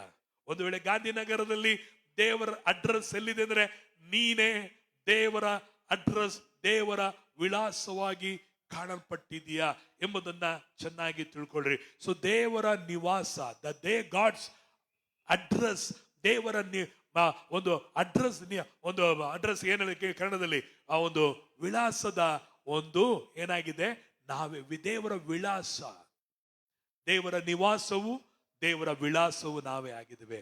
ದೇವರು ಎಲ್ಲಿ ವಾಸ ಮಾಡುವನಾಗಿದ್ದಾನೆ? ಆತನು ಮನುಷ್ಯರ ಮಧ್ಯದಲ್ಲಿ ವಾಸ ಮಾಡುವಂತ ದೇವರಾಗಿದ್ದಾನೆ. ಪ್ರವಾದಿಯಾದಂತ ಯೆಶಾಯನ ಗ್ರಂಥದಲ್ಲಿ ನೋಡುತ್ತೇವೆ, 66ನೇ ಅಧ್ಯಾಯ 1ನೇ ವಚನವನ್ನ. ಯೆಹೋವನು ಹಿಂಗನ್ನುತ್ತಾನೆ, ಆಕಾಶವು ನನಗೆ ಸಿಂಹಾಸನ, ಭೂಮಿ ನನಗೆ ಪಾದಪೀಠ. ನೀವು ನನಗೆ ಇನ್ನಂತ ಮನೆಯನ್ನು ಕಟ್ಟುವಿರಿ. ನನ್ನ ವಿಶ್ರಾಂತಿಗೆ ತಕ್ಕ ಸ್ಥಳವು ಯಾವುದು? ನೀವು ನನಗೆ ಇನ್ನಂತ ಮನೆಯನ್ನು ಕಟ್ಟುವಿರಿ. ಆಕಾಶ ನನಗೆ ಸಿಂಹಾಸನ, ಭೂಮಿ ನನಗೆ ಪಾದಪೀಠವಾಗಿದೆ. ನನ್ನಂತವನಿಗೆ ನೀವು ಎಂತ ಮನೆಯನ್ನ ಕಟ್ಟಕ್ ಸಾಧ್ಯ? ಎಂತ ಆಲಯವನ್ನ ಕಟ್ಟಕ್ ಸಾಧ್ಯ? ಕೆಲವರು ಭಾನುವಾರ ಚರ್ಚಿಗೆ ಬರೋದೇನಂದ್ರೆ ಅಲ್ಲಿ ಹೋದ್ರೆ ದೇವ್ರು ಇರ್ತಾನೆ. ದೇವ್ರು ಇಲ್ಲ, ಭಾನುವಾರದಲ್ಲಿ ದೇವರು ಆಲಯದಲ್ಲಿ ಇರೋನಲ್ಲ, ಆತನು ನಿನ್ನ ಒಳಗಡೆ ಇರುವವನಾಗಿದ್ದಾನೆ. ಇನ್ನು ಕೆಲವರು ಹೇಳ್ತಾರೆ, ಆರಾಧನೆ ನಡೆಸುವವರು, ವಾಕ್ಯ ಕೊಡೋರು, ದೇವರು ಈಗ ಬಂದಿದ್ದಾನೆ, ದೇವರು ನಿಮ್ಮ ಮಧ್ಯದಲ್ಲಿ ಏನ್ ಮಾಡ್ತಾ ಇದ್ದಾನೆ, ಚಲಿಸ್ತಾ ಇದ್ದಾನೆ. ಈಗ ಪವಿತ್ರಾತ್ಮರು ಬಂದಿದ್ದಾರೆ, ಈಗ ಪವಿತ್ರಾತ್ಮರು ನಿಮ್ಮಲ್ಲಿ ಏನ್ ಮಾಡ್ತಾ ಇದ್ದಾರೆ, ಚಲಿಸ್ತಾ ಇದ್ದಾರೆ. ಈಗ ದೇವರ ಆತ್ಮನು ಬಂದಿಲ್ಲ, ಈಗ ದೇವರು ಇಳಿದು ಬಂದಲ್ಲ. ನೀನು ಯಾವತ್ತು ಯೇಸುವನ್ನ ಅಂಗೀಕರಿಸ್ಕೊಂಡಿಯೋ ಅವತ್ತೇ ದೇವರು ನಿನ್ನ ಒಳಗಡೆ ಇದ್ದಾನೆ. ಯಾರಾದ್ರೂ ಈ ತರ ಹೇಳಿ ನಮ್ಮನ್ನ ಮೋಸಗೊಳಿಸಾರು, ನಮ್ಮ ಚರ್ಚಲ್ಲಿ ದೇವರು ಇದ್ದಾನೆ, ಅಥವಾ ದೇವರು ನಮ್ಮ ಮಧ್ಯದಲ್ಲಿದ್ದಾನೆ, ಯೇಸು ಅಲ್ಲಿ ಬಂದಿದ್ದಾನೆ, ಅಲ್ಲಿ ಇದ್ದಾನೆ, ಅಲ್ಲಿ ಇದ್ದಾರೆ, ನಮ್ಮ ಮೀಟಿಂಗ್ ಬನ್ರಿ, ನಮ್ಮ ಚರ್ಚಿಗೆ ಬನ್ರಿ ನೋಡ್ರಿ, ಇಲ್ಲ, ದೇವರು ಚರ್ಚಲ್ಲಿ ಮೀಟಿಂಗ್ಗಳಲ್ಲಿ ಇರಲ್ಲ, ದೇವರು ನಿನ್ನ ಹೃದಯಗಳಲ್ಲಿ ವಾಸ ಮಾಡುವನಾಗಿದ್ದಾನೆ. ಮೋಸ ಹೋಗಿ ಬಿಡಬೇಡ್ರಿ. ಈಗ ದೇವ್ರು ಇಳಿತಾ ಇದ್ದಾನೆ, ದೇವ್ರು ನಿಮ್ ಪಕ್ಕದಲ್ಲಿ ಬಂದಿದ್ದಾನೆ, ದೇವರಲ್ಲಿ ನಿಂತಿದ್ದಾನೆ, ದೇವ್ರು ನಿನ್ನ ಮುಡ್ತಾ ಇದ್ದಾನೆ. ಆ ಕಥೆಗಳನ್ನ, ಜ್ಯೋತಿಷ್ಯಗಳಿಗೆಲ್ಲ ಏನ್ ಮಾಡ್ಬೇಡ್ರಿ, ನಾವು ಆ ಬುಡುಬುಡುಕನ ಮಾತುಗಳಿಗೆ ಮೋಸ ಹೋಗ್ಬೇಡ್ರಿ. ದೇವ್ರು ನಿಮ್ ಪಕ್ಕದಲ್ಲಿದ್ದಾನೆ, ದೇವ್ರು ಮುಡ್ತಾ ಇದ್ದಾನೆ ಅಂತ ಹೇಳಿದ್ರೆ ನೀವು ಏನ್ ಹೇಳ್ಬೇಕಂದ್ರೆ, ದೇವರು ನನ್ನ ಪಕ್ಕದಲ್ಲಿಲ್ಲ, ದೇವರು ನನ್ನ ಒಳಗಡೆ ಇದ್ದಾನೆ. ಬೈಬಲ್ ಹೇಳುತ್ತದೆ, ಯಾರ ಮನೆಯಲ್ಲಿ ಆತನು ವಾಸ ಮಾಡ್ತಾನೆ, ಎಂತವರ ಮನೆಯಲ್ಲಿ ಆತನು ವಾಸ ಮಾಡ್ತಾನೆ, ಆತನು ನಮ್ಮ ಮನೆಗೆ, ಆತನು ಎಂತವರ ಮನೆಗೆ ಬರ್ಲಿಕ್ಕೆ ಅವನಿಗೆ ಬೇಕಾದಂತ ಅರ್ಹತೆ ಏನು, ಕ್ವಾಲಿಫಿಕೇಶನ್ ಏನ್ ನಿನಗೆ? ಒಂದೇ ಒಂದು ಕ್ವಾಲಿಫಿಕೇಶನ್. ಯೋಹಾನ ಬರೆದ ಸುವಾರ್ತೆ 1ನೇ ಅಧ್ಯಾಯ 12ನೇ ವಚನವನ್ನು ತೆಗೆದುಕೊಳ್ಳೋಣ. ಯೋಹಾನ ಬರೆದ ಸುವಾರ್ತೆ 1ನೇ ಅಧ್ಯಾಯ 12ನೇ ವಚನವನ್ನ ನಾವು ತೆಗೆದುಕೊಳ್ಳೋಣ.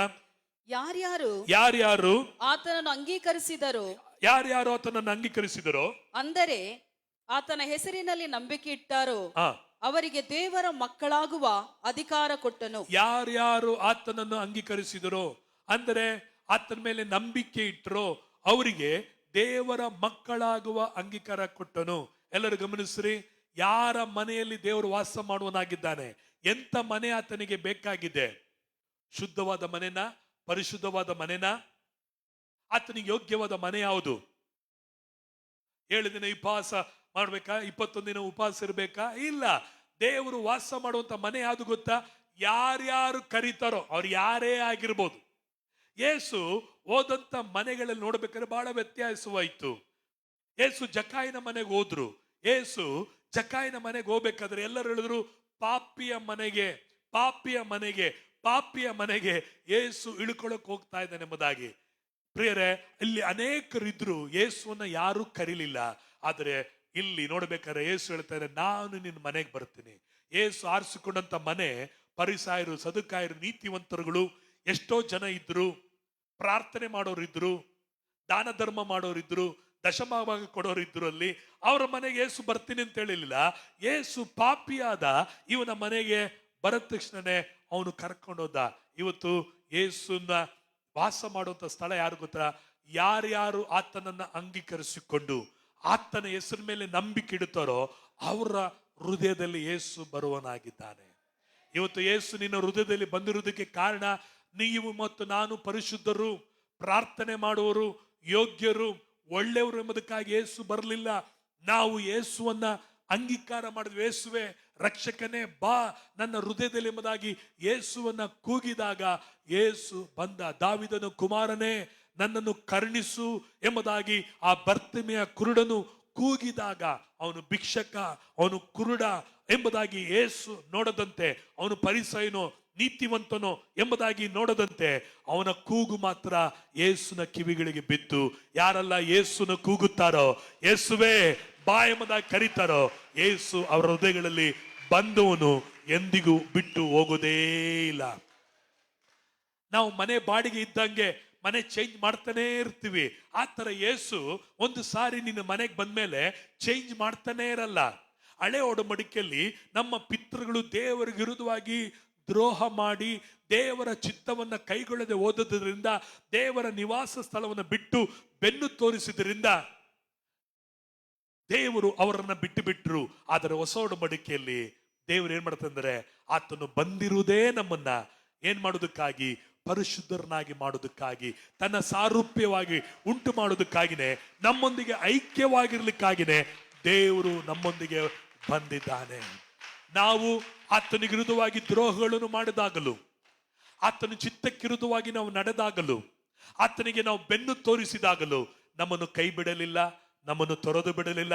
ನಮ್ಮ ಮನೆಯನ್ನು ಬಿಟ್ಟು ಪಕ್ಕದ ಮನೆಯವರಿಗೆ ಯೇಸು ಸ್ವಾಮಿ ಹೋಗ್ಬಿಡಲಿಲ್ಲ. ನಾವೇನೇ ಮಾಡ್ತಾ ಇದ್ರು, ದೇವರಿಗೆ ವಿರುದ್ಧವಾಗಿ ದ್ರೋಹ ಮಾಡ್ತಾ ಇದ್ರು, ದೇವರ ಚಿತ್ತಕ್ಕೆ ವಿರುದ್ಧವಾಗಿ ನಡ್ಕೊಳ್ಳುತ್ತಿದ್ರು, ವಾಕ್ಯಕ್ಕೆ ವಿರುದ್ಧವಾಗಿ ನಡೀತಿದ್ರು, ಸಭೆಗೆ ವಿರುದ್ಧವಾಗಿ ನಡೀತಿದ್ರು, ದೇವರ ವಾಕ್ಯಕ್ಕೆ ವಿರುದ್ಧವಾಗಿ ನಾವು ಬೆನ್ನು ತೋರಿಸುವರಾಗಿದ್ರು. ದೇವರು ನಿನ್ನನ್ನು ನನ್ನನ್ನು ಬಿಟ್ಟು ಬಿಡದೆ ಹೋಗೋದಕ್ಕೆ ಕಾರಣ ಯಾಕೆಂದ್ರೆ ನೀನು ಆತನನ್ನು ಆರಿಸಿಕೊಳ್ಳಲಿಲ್ಲ, ಆತನು ನಿನ್ನ ಮನೆಯನ್ನ ಆರಿಸಿಕೊಂಡನು. ನೀನು ಮತ್ತು ನಾನು ಇನ್ನು ಯೇಸುವನ್ನು ಆರಿಸಿಕೊಂಡಿದ್ರೆ ಯೇಸು ನಮ್ಮನ್ನ ಬಿಟ್ಟು ಹೋಗ್ತಿದ್ದ. ಯಾಕೆಂದ್ರೆ ನೀನು ಆತನಿಗೆ ಬೇಕು, ನೀನು ಆತನಿಗೆ ಪ್ರಿಯನಾದವನು, ನೀನು ಆತನಿಗೆ ಮೆಚ್ಚಿಕೆ ಆದವನು ಎಂಬುದಾಗಿ ದೇವರೇ ನಿನ್ನನ್ನ ಆರಿಸಿಕೊಂಡದ್ರಿಂದ, ದೇವರೇ ನಿನ್ನ ಮನೆಯನ್ನ, ನಿನ್ನ ಹೃದಯವನ್ನ ಬಯಸಿದ್ರಿಂದ ಇವತ್ತು ನಿನ್ನನ್ನು ನನ್ನನ್ನು ಎಂದಿಗೂ ಬಿಟ್ಟು ಹೋಗದೆ ಶಾಶ್ವತವಾದ ಪ್ರೀತಿಯಿಂದ ಪ್ರೀತಿಸಿ ನಿನ್ನ ಹೃದಯದಲ್ಲಿ, ನಿನ್ನ ಮನೆಯಲ್ಲಿ ಸಂತೋಷವಾಗಿ ಆತನ ಮನರಮ್ಯವಾಗಿ ನಿನ್ನೊಂದಿಗೆ ಆತನು ಎಲ್ಲವನ್ನು ಆತನೇನ್ ಮಾಡಿದ್ದಾನೆ, ಶಿಲುಬೆಯಲ್ಲೇ ಎಲ್ಲವನ್ನ ಸಹಿಸ್ಕೊಂಡಾದ್ಮೇಲೆ ಇವತ್ತು ನಿನ್ನ ಅವಿದಿತೆಗಳು ಅಥವಾ ಮೊಂಡತನಗಳು, ದೇವರ ಚಿತ್ತವಾಗಿ ವಿರುದ್ಧವಾಗಿ ನಡೀತಿರುವುದುಗಳನ್ನು ದೇವರು ಸಹಿಸಿಕೊಳ್ಳುವನಾಗಿದ್ದಾನೆ, ನಿನ್ನನ್ನು ಕ್ಷಮಿಸುವವನಾಗಿದ್ದಾನೆ. ಯಾಕೆಂದ್ರೆ ನಿನ್ನ ಮನೆಗೆ ಯಜಮಾನ ನೀನಲ್ಲ, ನಿನ್ನ ಹೃದಯದ ಯಜಮಾನನು ಆತನೇ. ಒಂದು ಮನೆಯಲ್ಲಿ ಏನಾದರೂ ಒಂದು ಕೊರತೆ ಇರುವಾಗ ಆ ಮನೆಯ ಯಜಮಾನನು ತನ್ನ ಮನೆಯನ್ನು ಬಿಟ್ಟು ಬೇರೊಂದು ಮನೆಯನ್ನ ಹೋಗಕ್ಕೆ ಆಗಲ್ಲ. ಇಲ್ಲಿ ಅನೇಕರು ಯಜಮಾನರುಗಳಿದ್ದೀರಿ, ನಿಮ್ಮ ಮನೆಯಲ್ಲಿ ಕೊರತೆ ಇದೆಯಾ ಇಲ್ವಾ ಯಜಮಾನ್ರು ಹೇಳ್ರಿ, ತಂದೆಗಳು ಹೇಳ್ರಿ, ನಿಮ್ಮ ಮನೆಯಲ್ಲಿ ಎಲ್ಲ ಕರೆಕ್ಟ್ ಆಗಿದೆಯಾ? ಇಲ್ಲ, ಒಂದೊಂದು ಕೊರತೆ ಇದೆ ಮನೆಯಲ್ಲಿ, ಅನೇಕ ಕೊರತೆ ಇದೆ, ಅನೇಕ ಸಮಸ್ಯೆಗಳಿದೆ, ನೀನು ಇಷ್ಟಪಟ್ಟಂಗೆ ಇಲ್ಲ, ಅನೇಕ ವೀಕ್ನೆಸ್ಗಳಿದೆ, ಅನೇಕ ಮೈನಸ್ ಇದೆ, ಅನೇಕ ಪ್ಲಸ್ ಇದೆ. ಆದ್ರೂ ಹೆಂಡತಿ ಸರಿ ಇಲ್ಲ, ಮಕ್ಕಳು ಸರಿ ಇಲ್ಲ ಅಂತೇಳಿ ಮಕ್ಕಳನ್ನ ಬಿಟ್ಟು, ಹೆಂಡತಿನ ಬಿಟ್ಟು ಬೇರೆ ಪಕ್ಕದ ಮನೆ, ಬೇರೆ ಎದುರುಗಡೆ ಮನೆ, ಹಿಂದುಗಡೆ ಮನೆ ಹೋಗಿ ಅಲ್ಲಿ ವಾಸ ಮಾಡ್ತೀಯಾ? ಇಲ್ಲ. ಯಾಕೆ? ಇದು ನನ್ನ ಮನೆ, ನಾನು ಅಡ್ಜಸ್ಟ್ ಮಾಡ್ಕೊಳ್ಬೇಕು, ನನ್ನ ಮನೆ ಸಹಿಸ್ಕೊಳ್ಬೇಕು, ನನ್ನ ಮನೆ ನಾನು ಸರಿಪಡಿಸ್ಕೊಳ್ಳಬೇಕು, ನನ್ನ ಮನೆ ಇದನ್ನು ಮುಚ್ಚಿ ಮರೆ ಮಾಡಲೇಬೇಕು, ಯಾರಿಗೂ ಹೇಳಕ್ಕಾಗಲ್ಲ, ಬಿಡಕ್ಕಾಗಲ್ಲ ಎಂಬುದಾಗಿ ಎಲ್ಲವನ್ನ ಒಬ್ಬ ಯಜಮಾನನು ತನ್ನ ಎದೆ ಮೇಲೆ ಹಾಕೊಂಡು ಎಲ್ಲವನ್ನ ಸಹಿಸಿಕೊಂಡು ಹೇಗಾದರೂ ನನ್ನ ಮನೆ ಸರಿ ಹೋಗ್ಬೇಕು, ನನ್ನ ಮನೆ ಸರಿ ಹೋಗ್ಬೇಕೆಂಬುದೇ ಒಬ್ಬ ಯಜಮಾನನ ಒಂದು ಯೋಚನೆ ಆಗಿರುವುದಾದರೆ, ಕೆಟ್ಟವರಾಗಿರುವ ನಾವೇ ಈ ರೀತಿ ಯೋಚಿಸುವಾಗ ಪರಲೋಕದಲ್ಲಿ ನಮ್ಮ ಒಳ್ಳೆಯ ತಂದೆ ತಾನು ವಾಸ ಮಾಡಿರುವಂತ ಈ ಮನೆಯಲ್ಲಿ ಅನೇಕ ಕೊರತೆಗಳಿದ್ದರು, ಅನೇಕ ಸಮಸ್ಯೆಗಳಿದ್ದರು, ಅನೇಕ ಬಲಹೀನತೆಗಳಿದ್ದರು, ಅನೇಕ ನಮ್ಮಲ್ಲಿ ಮೊಂಡತನಗಳು, ಅನೇಕ ತರ ಪಾಪಗಳು ನಮ್ಮಲ್ಲಿದ್ದರು, ಎಲ್ಲವನ್ನ ತಂದೆಯಾದ ದೇವರು ತನ್ನ ಹೊಟ್ಟೆಯಲ್ಲಿ ಹಾಕಿಕೊಂಡು ಸಹಿಸಿಕೊಂಡು ಶಾಂತವಾಗಿ ಮೌನವಾಗಿ ಆತನು ನಮ್ಮ ಅಪರಾಧಗಳಿಗೆ ತಕ್ಕಂತೆ ದಂಡಿಸದೆ ಶಿಕ್ಷಿಸದೆ ಆತನು ಉಪಕಾರವು ದಯೆಯು ನಮ್ಮನ್ನ ಏನ್ ಮಾಡ್ತಾ ಇದೆ, ನಮಗೆ ಮನಸ್ಸು ಬದಲಾಯಿಸುವಂತೆ ಆತನು ಪ್ರೇರೇಪಣೆಯನ್ನ ಕೊಡುತ್ತಾ ಇದ್ದಾನೆ. ಹೇಗೆ? ನಮ್ಮನ್ನ ದಂಡಿಸಿ ಅಲ್ಲ, ಶಿಕ್ಷಿಸಿ ಅಲ್ಲ, ಗದರಿಸಿ ಅಲ್ಲ, ನಮ್ಮನ್ನು ಮುರಿದು ಅಲ್ಲ, ಜಜ್ಜಿ ಅಲ್ಲ. ಹೇಗೆ? ಪ್ರೀತಿ ಕೃಪೆ ಎಂಬ ಕಿರೀಟದಿಂದ ನಮ್ಮನ್ನ ಏನ್ ಮಾಡ್ತಾ ಇದ್ದಾನೆ, ನಮ್ಮ ಹೃದಯಗಳನ್ನ ಪ್ರತಿದಿನ ಶೃಂಗರಿಸಿ ಶುದ್ಧಪಡಿಸಿ ತನ್ನ ಹೋಲಿಕೆಗೆ ಸರಿಯಾಗಿ ನಮ್ಮನ್ನ ಇವತ್ತು ನಮ್ಮ ಒಳಗಡೆ ಇದ್ದುಕೊಂಡು ಆತನ ಕೆಲಸವನ್ನ ಮಾಡುತ್ತಿದ್ದಾನೆ. ಅದಕ್ಕೆ ಈ ಕ್ರಿಸ್ತನಲ್ಲಿ ನಮ್ಮ ಗುರುತು ಏನು? ನಾವು ದೇವರ ನಿವಾಸವು. ಎರಡನೇದಾಗಿ ಕ್ರಿಸ್ತನಲ್ಲಿ ನಮ್ಮ ಗುರುತು, ನಾವು ದೇವರ ವಿಳಾಸ, ಗಾಡ್ಸ್ ಅಡ್ರೆಸ್. ದೇವರ ಅಡ್ರೆಸ್ ಯಾರು? ನೀನು ಮತ್ತು ನಾನೇ ದೇವರ ಅಡ್ರೆಸ್ ಆಗಿದ್ದೇವೆ. ಇವತ್ತು ದೇವರ ಮನೆ ಹೇಗೆ ಇದೆ ಅಂದ್ರೆ, ಯೆಹೋವನ ಕೀರ್ತನೆ 84:1 ನೋಡ್ತೇವೆ, ಸೇನಾಧೀಶನು ಆದ ಯೆಹೋವನೇ ನಿನ್ನ ನಿವಾಸಗಳು ಎಷ್ಟು ರಮ್ಯ. ಎಲ್ಲರೂ ಹೇಳ್ರಿ, ಏನಾಗಿದೆ? ನಿನ್ನ ನಿವಾಸಗಳು ಎಷ್ಟೋ, ಜೋರಾಗಿ ಹೇಳೋಣವ, ಎಷ್ಟೋ. ಯಾವುದು ರಮ್ಯವಾಗಿದೆ? ಯಾರು ದೇವರ ನಿವಾಸ? ದೇವರ ಮನೆ ಯಾರು? ಚರ್ಚ ಅಥವಾ ಯೆರೂಸಲೇಮ, ಇಸ್ರಾಯೇಲ ದೇವರ ಮನೆ? ಇಲ್ಲ. ಯೆರೂಸಲೇಮ್ ದೇವರ ಮನೆ, ಸಮಾಧಾನದ ಮನೆ. ಈಗ ಯೆರೂಸಲೇಮ್ ದೇವರ ಮನೆ ಅಲ್ಲ. ಈಗ ದೇವರ ಮನೆ ಯೆರೂಸಲೇಮಿರುವ ದೇವಾಲಯ ಅಲ್ಲ, ದೇವರ ಮನೆ ಚರ್ಚ್ ಅಲ್ಲ. ದೇವರ ಮನೆ ಯಾರು? ನೀನು ಮತ್ತು ನಾನೇ ದೇವರ ಮನೆಯಾಗಿದ್ದೇವೆ. ಹಾಗಾದರೆ ದೇವರ ಮನೆ ಹೇಗಿದೆ ಅಂತೆ? ರಮ್ಯವಾಗಿದೆ. ಹಲ್ಲೆಲೂಯಾ. ನೀನ್ ಹೇಗಿದ್ದೀಯ ದೇವರ ಮನೆಯಾಗಿರುವಂತ? ನೀನ್ ಹೇಗಿದೆಯಾ ದೇವರ ದೃಷ್ಟಿಯಲ್ಲಿ? ಜೋರಾಗಿ ಹೇಳೋಣವಾ? ನೀವ್ ಹೇಗಿದ್ದೀರಿ? ರಮ್ಯವಾಗಿದ್ದೀರಿ. Praise God. ನಾವೊಂದು ವಚನವನ್ನು ಓದಿಕೊಳ್ಳೋಣ. ನಾವು ಅರಣ್ಯಕಾಂಡ 24ನೇ ಅಧ್ಯಾಯ ಅದರಲ್ಲಿ 5ರಿಂದ 9 ವಚನ ತನಕ ನಾವು ಓದಿಕೊಳ್ಳುವ. ಅರಣ್ಯಕಾಂಡ 24ನೇ ಅಧ್ಯಾಯ 5ರಿಂದ 9 ಓದಿಕೊಳ್ಳೋಣ. ಯಾಕೋಬರೇ, ನಿಮ್ಮ ಡೇರೆಗಳು ಎಷ್ಟೋ ಚೆಲುವಾಗಿ. ನೋಡ್ರಿ, ಯಾಕೋಬರೇ, ಎಲ್ಲ ಗಮನಿಸ್ಬೇಕು. ಯಾಕೋಬನು ಎಷ್ಟು ಜನ ಇದ್ದಿದ್ದು? ಒಬ್ಬನೇ ಯಾಕೋಬ, ಒಬ್ಬನೇ ಈಸಾಕ, ಒಬ್ಬನೇ ಅಬ್ರಾಮನು. ಆದರೆ ಇಲ್ಲಿ ಬೈಬಲ್ ಹೇಳ್ತದೆ ಯಾಕೋಬರೇ. ಯಾಕೋಬರ್ ಅಂದ್ರೆ ಏನು? ಈಗ ಆತನ, ಕೂತ್ಕೊಳ್ರಿ, 2 ನಿಮಿಷ ಮುಗಿಸ್ತೀವಿ, ಕೂತ್ಕೊಳ್ರಿ.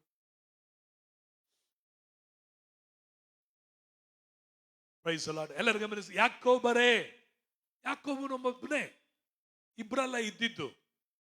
ಈಸಾಕನು ಒಬ್ಬನೇ, ಇಬ್ರಲ್ಲ ಇದ್ದಿದ್ದು. ಅಬ್ರಾಮನು ಒಬ್ಬನೇ. ಆದರೆ ಬೈಬಲ್ ಇದೆ ಯಾಕೋಬರೇ. ಹೊಸ ಒಡಂಬಡಿಕೆಯಲ್ಲಿ ನಾವೆಲ್ಲರೂ ಆತನ ವಾಗ್ದಾನದ ಮಕ್ಕಳಾಗಿರೋದ್ರಿಂದ ಒಬ್ಬನನ್ನು ಕುರಿತು ದೇವರು ಹೇಳದಂತೆ ನಮ್ಮೆಲ್ಲರನ್ನು ಕುರಿತು ದೇವರು ಮಾತಾಡ. ನಾವೆಲ್ಲರೂ ಇವತ್ತು ಏನಾಗಿದ್ದೀವಿ? ಯಾಕೋಬನಿಗೆ ಉಂಟಾದ ಆಶೀರ್ವಾದ ನಮಗೆ ಉಂಟಾಗಿರೋದ್ರಿಂದ ಯಾಕೋಬರೇ, ನಿಮ್ಮ ಡೇರೆಗಳು ಎಷ್ಟೋ ಚಲುವಾಗಿದೆ. ಅಂದ್ರೆ ದೇವರು ವಾಸ ಮಾಡುವಂತ ಮನೆ ಏನಾಗಿದೆ ಅಂತೆ? ಚಲುವಾಗಿದೆ. ನಿಮ್ಮ ಮನೆ ಅಥವಾ ನಿಮ್ಮ ಹೃದಯ ದೇವರಿಗೆ ಏನಾಗಿದೆ? ಚಲುವಾಗಿ. ಎಲ್ಲರೂ ಹೇಳ್ರಿ, ದೇವರಿಗೆ ಏನಾಗಿದೆ? ದೇವರಿಗೆ ಇಷ್ಟವಾದಂತ ಮನೆಯಾಗಿದ್ದೀರಿ ನೀವು. Praise God. ಅನೇಕ ವೇಳೆಗಳಲ್ಲಿ ಸೈತಾನ ಹೇಳಿದ್ರೆ, ದೇವರು ನಿನ್ನೊಂದಿಗೆ ಇಷ್ಟ ಇಲ್ಲ, ನಿನ್ನೊಂದಿಗೆ ದೇವರು ಸಮಾಧಾನವಾಗಿಲ್ಲ, ನಿನ್ನೊಂದಿಗೆ ದೇವರು ಸಮಾಧಾನವಾಗಿದ್ರೆ, ದೇವರು ನಿನ್ನಂತ ಇಷ್ಟವಾಗಿದ್ರೆ ನಿನಗೆ ಯಾಕೆ ಇಷ್ಟು ಕಷ್ಟ, ಇಷ್ಟು ಬಾಧೆ, ಯಾಕೆ ನಿನ್ ಕೊರತೆ? No no no no no no no. ದೇವರು ಹೇಳ್ತಾನೆ, ನೀನು ಎಷ್ಟೋ ಚೆಲುವಾಗಿದ್ದೀಯ, ಎಷ್ಟೋ ಸುಂದರವಾಗಿದೆ ನಿನ್ನ ಮನೆ. ಇಸ್ರಾಯೇಲರೇ, ನಿಮ್ಮ ನಿವಾಸಗಳು ಎಷ್ಟೋ ರಮ್ಯವಾಗಿದೆ. ಹಲ್ಲೆಲೂಯಾ. ದೇವರ ನಿವಾಸಗಳು ಯಾವ್ದಾಗಿದೆ? ನಾನು ದೇವರ ನಿವಾಸವು, ದೇವರ ಮನೆ ನಾನಾಗಿರೋದ್ರಿಂದ ನನ್ನ ಮನೆ ದೇವರಿಗೆ ಏನಾಗಿದೆಯಂತೆ? ಎಲ್ಲರೂ ದೇವರಿಗೆ ಏನಾಗಿದೆ? ನಿಮ್ಮ ಮನೆ ಚಲುವಾಗಿಯೂ ರಮ್ಯವಾಗಿದೆ. ಅದು ಹೆಂಗಿದೆ ಅಂದ್ರೆ, ಕೆಳಗಿನ ವಚನದಲ್ಲಿ ಉದ್ದವಾಗಿ ಚಾಚಿಕೊಂಡಿರುವ ತಗ್ಗುಗಳಂತೆಯೂ ನದಿಯ ಬಳಿಯಲ್ಲಿರುವ ತೋಟಗಳಂತೆಯೂ ಕಾಣಿಸುತ್ತವೆ. ನಿಮ್ಮ ಮನೆ ದೇವರ ದೃಷ್ಟಿಯಲ್ಲಿ ಶಾಪವಾಗಿನ್ನೂ ಕೊರತೆ ಉಳ್ಳದಾಗಿನ್ನೂ ಇರದಂತೆ ಯಾರೆಲ್ಲ ದೇವರನ್ನು ತನ್ನ ನಿವಾಸ ಸ್ಥಾನವಾಗಿ ಮಾಡಿಕೊಂಡಿದ್ದೀರೋ ನೀವು ಹೇಗಿದ್ದೀರಿ? ನದಿಯ ಬಳಿಯಲ್ಲಿ ತೋಟಗಳಂತೆ ನೀವು ಕಾಣಿಸುತ್ತೀರಾ. Price God. ಹಲ್ಲೆಲೂಯಾ. ನಿಮ್ಮ ಜೀವಿತ ತೋಟಗಳು ಏನ್ ಮಾಡುತ್ತೆ? ಮನುಷ್ಯನಿಗೆ ಸಮೃದ್ಧಿಯನ್ನು, ಆದಾಯವನ್ನು ತೋರಿಸುವಂತದಾಗಿದೆ. ಹಾಗೆಯೇ ನೀವು ಏನಾಗಿರುತ್ತೀರಿ ಅಂದ್ರೆ ದೇವರ ನಿವಾಸವಾಗಿರುವುದರಿಂದ ನೀವು ತೋಟಗಳಿಗೆ ಸಮಾನನಾಗಿರುವಿರಿ. ಯಾವ ತೋಟಕ್ಕೆ ಸಮಾನನಾಗಿರುವಿರಿ? ನದಿಯ ಬಳಿಯಲ್ಲಿರುವಂತ ತೋಟಕ್ಕೆ ಸಮಾನವಾಗಿ ನಿಮ್ಮ ಜೀವಿತ, ನಿಮ್ಮ ನಿಮ್ಮ ನಿಮ್ಮ ನಿಮ್ಮ ನಿಮ್ಮ ನಿಮ್ಮ ಕುಟುಂಬ ಎಲ್ಲವೂ ತೋಟದ ಮಧ್ಯದಲ್ಲಿ, ತೋಟದ ಬಳಿಯಲ್ಲಿರುವ ಮನೆಗಳಿಗೆ ನೀವು ಹೋಲಿಕೆ ಆಗಿರ್ತೀರಿ. ಕೆಳಗಿನ ವಚನ ನೋಡ್ತೇವೆ, ಯೆಹೋವನು ನೆಟ್ಟ ಅಗರು ಮರಗಳಿಗೂ ನೀರಿನ ಬಳಿಯಲ್ಲಿ ದೇವದಾರು ವೃಕ್ಷದಳಿಗೂ ಸಮಾನನಾಗಿರುವಿರಿ. ಇದೊಂದು ದೊಡ್ಡ ಪಾಠ, ಇದು ದೊಡ್ಡ ವಾಕ್ಯವಾಗಿ ಕಾಣಲ್ಪಡುತ್ತದೆ. ಇದು ತಗೊಂಡ್ರೇನೆ ಬಹಳ ಸಮಯ ಹೋಗಿ ಬಿಡುವಂತದಾಗಿದೆ. ಆದರೆ ಸಂಕ್ಷಿಪ್ತವಾಗಿ ಹೇಳ್ತೇನೆ, ದೇವರ ನಿವಾಸವಾಗಿರುವ ನಿನ್ನ ಜೀವಿತ ಹೇಗಿರ್ತದೆ ಅಂದ್ರೆ ತೋಟಕ್ಕೆ ಸಮಾನವಾಗಿಯೂ ಯೆಹೋವನು ನೆಟ್ಟಂತ ಮರಕ್ಕೆ ನೀನು ಹೋಲಿಕೆ ಆಗಿರ್ತೀಯ. ದೇವರು ಒಂದು ಮರವನ್ನ ನೆಟ್ರೆ ಹೇಗಿರ್ತದೋ, ಅದು ಬೆಳೆದು ಫಲ ಕೊಡುತ್ತದೋ ಹಾಗೆ ನಿನ್ನ ಜೀವಿತ ಕ್ರಿಸ್ತನಲ್ಲಿ ನಿವಾಸವಾಗಿರುವುದರಿಂದ ನೀನು ಮರಕ್ಕೆ ಹೋಲಿಕೆಯಾಗಿದ್ದು ದೇವದಾರು ವೃಕ್ಷದ ಹಾಗೆ ಅದು ಸಮಾನವ. ದೇವದಾರು ವೃಕ್ಷವು ಬಹಳ ಹೈಟು, ಬಹಳ ವರ್ಷ, ಬಹಳ ಅಗಲ, ಬಹಳ ದೊಡ್ಡದಾಗಿ ಇರುವಂತ ಬೆಳೆ. ಅದು ಮಾತ್ರ ಅಲ್ಲ, ಅದು ಬೆಲೆ ಬಾಳುವಂತ ಮರವಾಗಿರ್ತದೆ. ಯೇಸು ನಿನ್ನಲ್ಲಿ ಇದ್ದರೆ ನೀನು ಝೀರೋ ಅಲ್ಲ, ನೀನು ಹೀರೋ ಆಗಿರ್ತೀಯ. ಯೇಸು ನಿನ್ನಲ್ಲಿ ಇದ್ರೆ ನೀನು ಚೀಪಾದವನಲ್ಲ. ಯೇಸು ನಿನ್ನಲ್ಲಿ ಇರೋದ್ರಿಂದ ನೀನು ಬಹಳ ಅಮೂಲ್ಯನು, ಬೆಲೆ ಬಾಳುವವನು ಎಂಬುದಾಗಿ ನಿಮ್ಮನ್ನ ನೀವು ಗುರುತಿಸಿಕೊಳ್ಳ್ರಿ. ದೇವರು ಹೇಳ್ತಾನೆ, ನೀವು ದೇವದಾರು ವೃಕ್ಷದ ಹಾಗೆ ಏನಾಗಿರುವಿರಿ, ಸಮಾನನಾಗಿರುವಿರಿ. ಅವರ ಕಪಿಲೆಗಳಲ್ಲಿ ನೀರು ಹರಿತಲೇ ಇದೆ. ನೀರು ಅಂದ್ರೆ ನೋಡ್ಬೇಕಾದ್ರೆ ಸಮೃದ್ಧಿಯನ್ನು ತೋರಿಸುತ್ತದೆ, ಅಭಿವೃದ್ಧಿಯನ್ನು ತೋರಿಸುತ್ತದೆ. ನಿಮ್ಮ ನಿವಾಸಗಳಲ್ಲಿ ಯಾವಾಗಲೂ ಏನ್ ಹರಿತಾ ಇರ್ತದೆ, ಕೊರತೆ ಅಲ್ಲ, ಕಣ್ಣೀರಲ್ಲ, ಬಾಧೆಗಳಲ್ಲ, ಉಪದ್ರವಗಳಲ್ಲ, ಸಮಸ್ಯೆಗಳಲ್ಲ. ನಿಮ್ಮ ಹೃದಯದಲ್ಲಿ, ನಿಮ್ಮಲ್ಲಿ ಯಾವಾಗಲೂ ನೀರು, ಆಶೀರ್ವಾದವು ಹರಿತಾ ಇರ್ತದೆ. ನೀರು ಅನೇಕರಿಗೆ ದಾಹವನ್ನ ತೀರಿಸುವಂತದಾಗಿದೆ. ನಿಮ್ಮ ಹತ್ರ ಬರೋರಿಗೆ ದಾಹ ತೀರಲ್ಪಡುತ್ತದೆ. ನಿಮ್ಮ ಹತ್ರ ಬರೋರಿಗೆ ಪರಿಹಾರ ಉಂಟಾಗುತ್ತದೆ. ನಿಮ್ಮ ಹತ್ರ ಬರೋರಿಗೆ ಸೌಖ್ಯ ಉಂಟಾಗುತ್ತದೆ. ಈ ನೀರು ಎಲ್ಲೆಲ್ಲಿ ಹರಿತದೋ ಅಲ್ಲೆಲ್ಲ ಸೌಖ್ಯ. ಯೇಸುವನ್ನ ಯಾರು ಹೃದಯದಲ್ಲಿ ಸ್ವೀಕರಿಸಿಕೊಂಡಿದ್ದೀರೋ ನಿಮ್ಮಲ್ಲಿ ನೀರು ಹರಿತಾ ಇರ್ತದೆ. ನನ್ನನ್ನು ನಂಬುವವನ ಹೊಟ್ಟೆ ಒಳಗಿಂದ ಜೀವಕರವಾದ ನೀರಿನ ಒಳಗಳು ಹರಿತಾ ಇರ್ತದೆ. ಅಂದ್ರೆ ಆ ನದಿಯಲ್ಲಿ ಆಶೀರ್ವಾದ ಇದೆ, ಬಿಡುಗಡೆ ಇದೆ, ಸ್ವಸ್ಥತೆ ಇದೆ, ಸಮಾಧಾನ ಇದೆ, ನಿತ್ಯ ಜೀವ ಇದೆ. ಅದಕ್ಕೆ ದೇವರು ಪರಲೋಕದಿಂದ ನದಿಗಳು ಹರಿತದೆ ಹೇಳಲಿಲ್ಲ. ಆತನು ನನ್ನನ್ನು ನಂಬುವವನ ಹೊಟ್ಟೆ ಒಳಗಡೆಯಿಂದ ಜೀವಕರವಾದ ನೀರಿನಗಳು ಹರಿತಾನೇ ಇರ್ತದೆ. ಹಲ್ಲೆಲೂಯ. ಮತ್ತು ದೇವರು ಹೇಳುತ್ತದೆ, ಅವರ ಬಿತ್ತನೆಗೆ ಬೇಕಾದಷ್ಟು ನೀರು ಇದೆ. ಎಲ್ಲರ ಗಮನ, ಬಿತ್ತನೆ ಅಂದ್ರೆ ಏನು? ನೀವು ಪಡುವ ಪ್ರಯಾಸ, ಮಾಡುವ ಕೆಲಸಕ್ಕೆ, ಕೂಲಿಗಳಿಗೆ, ಇದಕ್ಕೆಲ್ಲ ಆಶೀರ್ವಾದ ನೀನು ಬಿತ್ತಿದ ಬೀಜದಿಂದ ಅಲ್ಲ, ನೀನು ಸಂಪಾದನೆ ಮಾಡೋದ್ರಿಂದ ಅಲ್ಲ, ಕೆಲಸ ಮಾಡೋದ್ರಿಂದ ಅಲ್ಲ, ದುಡಿಮೆ ಮಾಡೋದ್ರಿಂದ ಅಲ್ಲ. ನಿನ್ನ ದುಡಿಮೆಗೆ ಆಶೀರ್ವಾದವು ಎಲ್ಲಿದೆ? ಕ್ರಿಸ್ತನೇ ಆಶೀರ್ವಾದವಾಗಿದ್ದಾನೆ. ಹಲ್ಲೆಲೂಯ. ಅನೇಕ ವೇಳೆಯಲ್ಲಿ ದುಡಿಮೆ, ಕೆಲಸ ಇದನ್ನೇ ನನ್ನ ಆಶೀರ್ವಾದ ಅಂತ ತಿಳ್ಕೊಂಡು ಪ್ರೇರೆ, ನಿಮ್ಮ ಆಶೀರ್ವಾದ ನಿಮ್ಮ ದುಡಿಮೆ ಅಲ್ಲ, ನಿಮ್ಮ ಕೆಲಸ ಅಲ್ಲ. ನಿಮ್ಮ ಆಶೀರ್ವಾದ ಕ್ರಿಸ್ತನೇ ಆಗಿದ್ದಾನೆ. ಆತನೇ ಜೀವ ಜಲವಾಗಿದ್ದಾನೆ. ನಿಮ್ಮ ದುಡಿಮೆ ಆಶೀರ್ವಾದವಾಗಿರ್ಲಿಕ್ಕೆ ಕ್ರಿಸ್ತನು ಸಾಕಾಗಿದ್ದಾನೆ. ಕೆಳಗಿನ ವಚನ ನೋಡುತ್ತೇವೆ, ಅವರ ಅರಸನು ಆಗಾನ್ ರಾಜಕ್ಕಿಂತಲೂ ದೊಡ್ಡವನಾಗಿರುವನು. ಆಗಾನ್ ರಾಜನು ಒಬ್ಬ ದೊಡ್ಡ ರಾಜನು. ಆದರೆ ಇವತ್ತು ನಿನ್ನ ಹೃದಯದಲ್ಲಿ ವಾಸವಾಗಿರುವ ದೇವರು ಎಂತವನಾಗಿದ್ದಾನೆ? ರಾಜರಿಗಿಂತಲೂ ರಾಜಾದಿ ರಾಜನು ನಿನ್ನ ಹೃದಯದಲ್ಲಿ ವಾಸವಾಗಿದ್ದಾನೆ. ಬೈಬಲ್ ಹೇಳ್ತದೆ, ಅವರ ರಾಜ್ಯವು ಬರಗಾಲವಾಗಿರುವುದಲ್ಲ, ಅವರ ರಾಜ್ಯವು ಏನಾಗಿರುವುದು? ಸಮೃದ್ಧಿಯಾಗಿರುವುದು. ಎಲ್ಲರೂ ಹೇಳ್ರಿ, ಏನಾಗಿರುವುದು? ಯಾರೆಲ್ಲ ರಾಜಾದಿ ರಾಜನಾದ ಯೇಸುವನ್ನ ನಿಮ್ಮ ಹೃದಯಗಳಲ್ಲಿ ಸ್ವೀಕರಿಸಿಕೊಂಡಿರೋ, ಇನ್ನು ಬರಗಾಲ ಅಲ್ಲ ನಿಮಗೆ. ದೇವರು ನಿಮಗೆ ಸಮೃದ್ಧಿಯನ್ನ ಆತನು ಅನುಗ್ರಹಿಸಿದ್ದಾನೆ. ಅಭಿವೃದ್ಧಿ ಅಲ್ಲಿ ಇರುವುದು. ಈ ಸುವಾರ್ತೆ ದರಿದ್ರದ ಸುವಾರ್ತೆ ಅಲ್ಲ, ಈ ಸುವಾರ್ತೆ ಇದು ಅಭಿವೃದ್ಧಿ ಸುವಾರ್ತೆ. ನನ್ನ ಯೇಸು ನಮಗಾಗಿ ಬಡವನಾದನು, ಕಾರಣ ನಾವು ಐಶ್ವರ್ಯವಂತರಾಗುವುದಕ್ಕಾಗಿನೇ ಈ ಬೈಬಲ್ ಬಂದಿರೋದು. ಈ ಸುವಾರ್ತೆ ನಮ್ಮ ಹತ್ರ ಬಂದಿರೋದು ನೀನು ಮತ್ತು ನಾನು ಏನಾಗಿರುವುದಕ್ಕಾಗಿ? ಅಭಿವೃದ್ಧಿ ಆಗುವುದಕ್ಕಾಗಿ. ನಂಬುವವರು ಮಾತ್ರ ಒಂದು ಆಮೇನ್ ಅಂತ ಹೇಳೋಣವಾ? ಹಲ್ಲೆಲೂಯ. ಅದಕ್ಕೆ ವಾಕ್ಯ ನೋಡುತ್ತೇವೆ, ಅವರನ್ನು ಐಗುಪ್ತ ದೇಶದಿಂದ ಕರೆಕೊಂಡು ಬಂದವನು ದೇವರೇ. ಅವರು ಹೇಗಿರ್ತಾರೆ ಅಂದ್ರೆ, ಅವರು ಕಾಡು ಕೋಣದ ಬಲವುಳ್ಳವರು. ಆಮೇಲೆ ಯಾರನ್ನ ದೇವರ ನಿವಾಸ ಸ್ಥಾನವಾಗಿ ನಿಮ್ಮ ಹೃದಯಗಳಲ್ಲಿ ಸೇರಿಸಿಕೊಂಡಿದ್ದೀರೋ, ನೀವು ಯಾವ ಬಲ ಇರುತ್ತೆ ಅಂದ್ರೆ, ನಿಮಗೆ ಕಾಡು ಕೋಣದ ಬಲ ಇರುತ್ತದಂತೆ. ಯಾವ ಬಲ? ಕಾಡು ಕೋಣ ಬಲ. ಅದು ಸ್ಟ್ರಾಂಗ್ ಆದದ್ದು, ಅದು ಗಟ್ಟಿ ಉಳ್ಳದು. ಪ್ರೇರೆ, ನೀವುಗಳು ಯಾರು ವೀಕ್ನೆಸ್ ಅಲ್ಲ. ಬೈಬಲ್ ಹೇಳ್ತದೆ, ಬಲಹೀನನು ತಾನು ಏನಂತ ಹೇಳ್ಕೊಳ್ಳಲಿ? ಬಲಶಾಲಿ ಅಂತ ಹೇಳ್ಕೊಳ್ಳಲಿ. ನಾನು ನಿನ್ನ ಬಲಹೀನತೆಯಲ್ಲಿ ನನ್ನ ಬಲವು ಪೂರ್ಣ ಸಾಧಕವಾಗುತ್ತದೆ. ಅದಕ್ಕೆ ಕ್ರಿಸ್ತನನ್ನ ನಂಬಿದವರು ಅವರು ಬಲಹೀನರಲ್ಲ. ನೀನು ಬಲಹೀನನಲ್ಲ. ಎಷ್ಟೇ ಬಲಶಾಲಿಗಳು, ಎಷ್ಟೇ ಶಕ್ತಿಗಳು, ಯಾವ ಹೋರಾಟಗಳಲ್ಲಿ, ಆ ಎಲ್ಲ ಹೋರಾಟಗಳಿಗಿಂತಲೂ ನಿನ್ನಲ್ಲಿ ಇರುವಾತನು ದೊಡ್ಡವನಾಗಿರುವುದರಿಂದ ನೀನು ಕಾಡು ಕೋಣದ ಬಲವನ್ನ ಹೊಂದಿದವನಾಗಿದ್ಯಾ.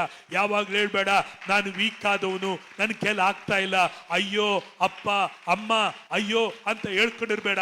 ನನ್ನನ್ನು ಬಲಪಡಿಸುವಾತಲ್ಲಿ ಇದ್ದುಕೊಂಡು ನಾನು ಎಲ್ಲವನ್ನು ಮಾಡಲಿಕ್ಕೆ ಶಕ್ತನು. ಯಾಕಂದ್ರೆ ಸರ್ವಶಕ್ತನಾದ ದೇವರು ನಿನ್ನಲ್ಲಿ ವಾಸವಾಗಿರುವುದರಿಂದ, ಆತನ ಮನೆಯಾಗಿ ನೀನಿರುವುದರಿಂದ ನೀನ್ ಹೇಗಿರ್ತೀಯ ಅಂದ್ರೆ ಕಾಡು ಕೋಣದ ಬಲ ಉಳ್ಳವನಾಗಿರ್ತೀಯ. ಅವರು ಶತ್ರುಗಳನ್ನ ಏನ್ ಮಾಡುವರು? ನಿರ್ಮೂಲ ಮಾಡುವರು. ಹಲೋ, ಗಮನಿಸ್ರಿ, ನಿಮ್ಮ ಶತ್ರು ಯಾರು? ಎದುರುಗಡೆ ಮನೆಯವರ, ನಿನ್ನ ಹೆಂಡತಿನ, ನಿನ್ನ ಮಕ್ಕಳ, ನಿನ್ನ ಗಂಡನ ಶತ್ರು? ಅಲ್ಲ ಅಲ್ಲ ಅಲ್ಲ.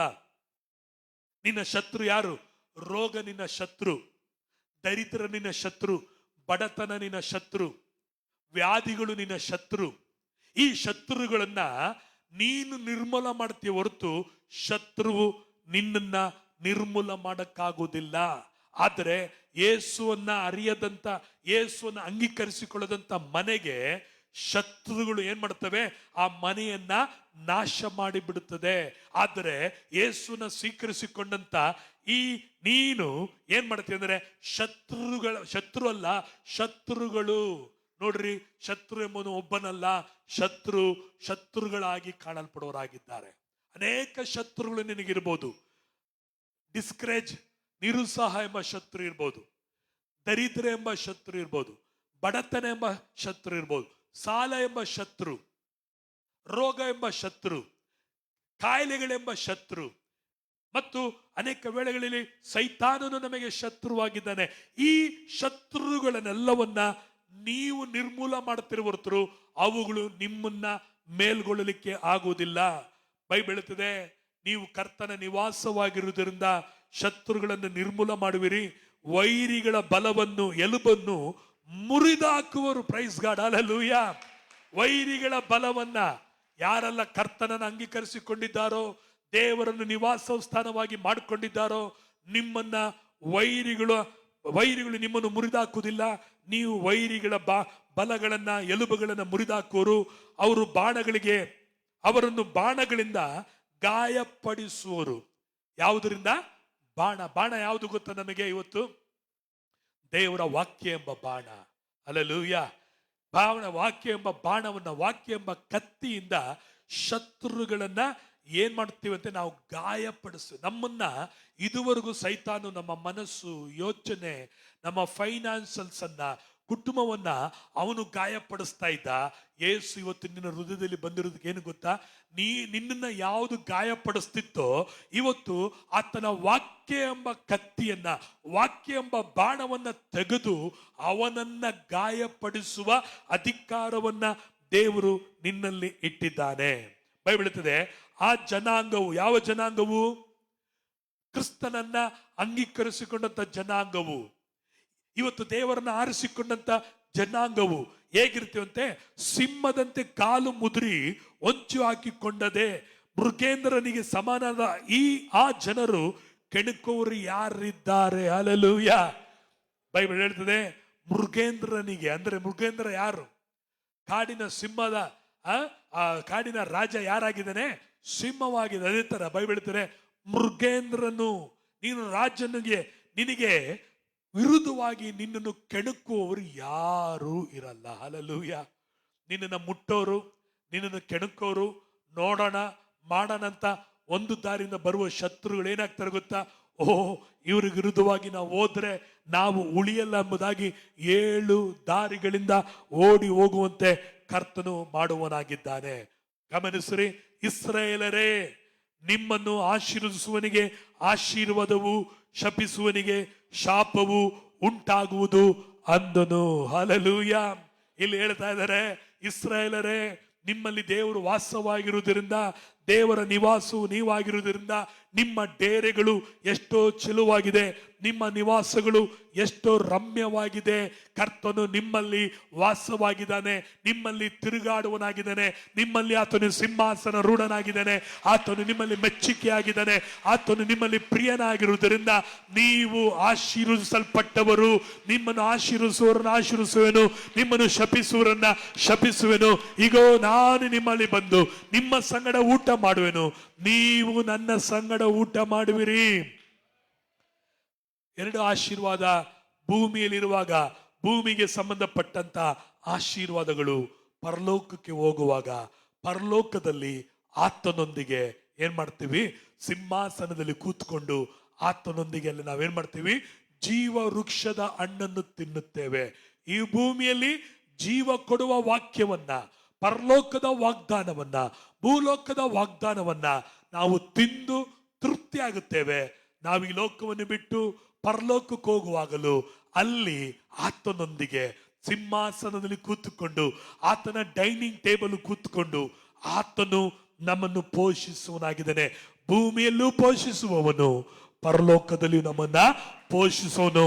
ಅದಕ್ಕೆ ದೇವರು ಹೇಳ್ತಾರೆ, ನಾನು ನಿಮ್ಮನ್ನು ಅನಾಥರನ್ನಾಗಿ ಕೈ ಬಿಡಲುವುದಿಲ್ಲ. ಹಲ್ಲೆಲೂಯಾ. ಯೇಸು ನಿನ್ನಲ್ಲಿ ಬಂದಿರುವುದಕ್ಕೆ, ನಿನ್ನನ್ನು ಪೋಷಿಸುವುದಕ್ಕಾಗಿ, ಉನ್ನತವಾದ ಆಶೀರ್ವಾದಗಳಿಂದ ಆಶೀರ್ವದಿಸುವುದಕ್ಕಾಗಿ, ಮಹಿಮೆಯ ಆಶೀರ್ವಾದಗಳಿಂದ ನಿನ್ನನ್ನು ಆಶೀರ್ವದಿಸಲಿಕ್ಕಾಗಿ ನೀನು ಮತ್ತು ನಾನು ಆರಿಸಿಕೊಂಡಂತ ದೇವರ ಮನೆಯಾಗಿದ್ದೇವೆ. ಅದಕ್ಕೆ ಬೈಬಲ್ ಹೇಳುತ್ತದೆ, ದೇವರ ಆಲಯವು ನೀವೇ ಆಗಿದ್ದೀರಿ ಎಂಬುದಾಗಿ ನಿಮಗೆ ಗೊತ್ತಿಲ್ಲವೋ? ದೇವರ ಆತ್ಮನು ನಿಮ್ಮಲ್ಲೇ ವಾಸವಾಗಿದ್ದಾನೆ. ದೇವರ ಆತ್ಮನು ನಿಮ್ಮಲ್ಲೇ ವಾಸವಾಗಿದ್ದಾನೆ ಎಂಬುದಾಗಿ ಗೊತ್ತಿಲ್ಲವೋ ಎಂಬುದಾಗಿ ಪೌಲನು 1 ಕೊರಿಂಥಿಯ 3ನೇ ಅಧ್ಯಾಯ 16ನೇ ವಚನದಲ್ಲಿ ಆತನು ಹೇಳುವಾಗ ಹೀಗೇನು ಹೇಳ್ತಾನೆ, ದೇವರ ಆಲಯವು ನೀವೇ, ದೇವರ ಆತ್ಮನು ನಿಮ್ಮಲ್ಲಿ ವಾಸವಾಗಿದ್ದಾನೆ. ದೇವರ ಆಲಯವು ಚರ್ಚ್ ಅಲ್ಲ, ದೇವರ ಆಲಯವು ಗೂಡಾರ ಅಲ್ಲ, ಬಿಲ್ಡಿಂಗ್ ಅಲ್ಲ. ದೇವರ ಆಲಯವು ನೀವೇ ಆಗಿದ್ದರಿಂದ, ದೇವರ ನಿವಾಸವು ನೀವೇ ಆಗಿದ್ದರಿಂದ, ದೇವರಿಂದ ಪೋಷಿಸಲ್ಪಟ್ಟವರಾಗಿ, ದೇವರಿಂದ ಸಂರಕ್ಷಿಸಲ್ಪಟ್ಟವರಾಗಿ, ದೇವರಿಂದ ಕಾಯಲ್ಪಟ್ಟವರಾಗಿ, ದೇವರಿಂದ ಅನುಗ್ರಹಿಸಲ್ಪಟ್ಟಂತ ಜನರು ನಿಮ್ಮ ಹಾಗೆ ಬೇರೆ ಯಾರು ಇಲ್ಲ. ಹಲ್ಲೆಲೂಯಾ. ಅದಕ್ಕೆ ಯೆಹೋವನ ನಿವಾಸವು ಅದೆಷ್ಟೇ ಏನಾಗಿದೆ, ಅದು ರಮ್ಯವಾಗಿಯೂ ಚೆಲುವಾಗಿಯೂ ಕಾಣಲ್ಪಡುತ್ತದೆ. Praise the Lord. ಹಲ್ಲೆಲೂಯಾ. ನಂಬಿಕೆಯಿಂದ ಯೇಸುವನ್ನು ಸ್ವೀಕರಿಸಿಕೊಂಡಿದ್ದರಿಂದ ಇವತ್ತು ನೀನು ಮತ್ತು ನಾನು ಏನಾಗಿದ್ದೀವಿ, ದೇವರ ಮನೆಯವರಾಗಿದ್ದೇವೆ. ಎಲ್ಲರೂ ಹೇಳ್ರಿ, ನಾವೆಲ್ಲರೂ ಏನಾಗಿದ್ದೀವಿ, ಯಾರ ಮನೆಯವರಾಗಿದ್ದೀವಿ? ಇನ್ನು ಜೀವಿಸುವುದು ನಾವ? ಯಾರು ಜೀವಿಸುವರಾಗಿದ್ದಾರೆ? ಯೇಸುವೇ ನಮ್ಮಲ್ಲಿ ಜೀವಿಸುವ. ಎಲ್ಲರೂ ಹೇಳ್ರಿ, ಇನ್ನು ಜೀವಿಸುವುದು ನಾನಲ್ಲ, ಕ್ರಿಸ್ತೇಸುವೆ ನನ್ನಲ್ಲಿ ಜೀವಿಸುವನಾಗಿದ್ದಾನೆ. ಆಮೆನ್. ದೇವರು ಈ ವಾಕ್ಯದ ಮೂಲಕವಾಗಿ ನಿಮ್ಮನ್ನು ಆಶೀರ್ವದಿಸಿದ್ದಾರೆ. ಯಾರಿಗೆಲ್ಲ ಅರ್ಥ ಆಯ್ತು, ಒಂದು ಸಾರಿ ಮಾತ್ರ ನನಗೆ ಅರ್ಥ ಆಯ್ತು ಪಾಸ್ಟ್ರೆ ಅಂತ ಹೇಳೋರು ಕರಗಳನ್ನೆತ್ತಿ ಒಂದು ಆಮೇನ್ ಅಂತ ಹೇಳೋಣವ. Praise the Lord. Hallelujah. Thank you Lord. ಕರಗಳನ್ನು ತಟ್ಟುತ್ತಾ, ದೇವರ ನಿವಾಸವು ನಾನೇ, ದೇವರ ಮನೆಯು ನಾನೇ, ದೇವರ ವಿಳಾಸವು ನಾನೇ, ದೇವರ ಆತ್ಮನು ನನ್ನಲ್ಲಿ ವಾಸವಾಗಿದ್ದಾನೆ. ಹೇಳ್ರಿ, ಎಲ್ಲರೂ ಹೇಳ್ರಿ, ದೇವರ ಆತ್ಮನು ನನ್ನಲ್ಲಿ ವಾಸವಾಗಿದ್ದಾನೆ, ದೇವರ ಆಲಯವು ನಾನೇ, ದೇವರ ಮನೆಯು ನಾನೇ. ರೀ ಬಾ ಬಾ ಬಾ ಬಾ ಓ ರಾಂದ ಲಾ ರಾ ಬಾ ಬಾ ಮಾ ಶಾಕೆ ರೇ ಬಾ ಓ ವಿ ಥ್ಯಾಂಕ್ ಯು ಲಾರ್ಡ್. ಹಲ್ಲೆಲೂಯಾ. ಓ ರಾ ಗಾ ಬಾ ಬಾ ಬಾ. ದೇವರನ್ನು ನಿವಾಸವಾಗಿ ಮಾಡಿಕೊಂಡ ನೀವು ಎಷ್ಟೋ ಧನ್ಯರು, ನೀವು ಎಷ್ಟೋ ಧನ್ಯರು. Praise the Lord. Hallelujah. Thank you Jesus. Amen. ಎಲ್ಲರೂ ಕಣ್ಣುಗಳು ಮುಚ್ಚು.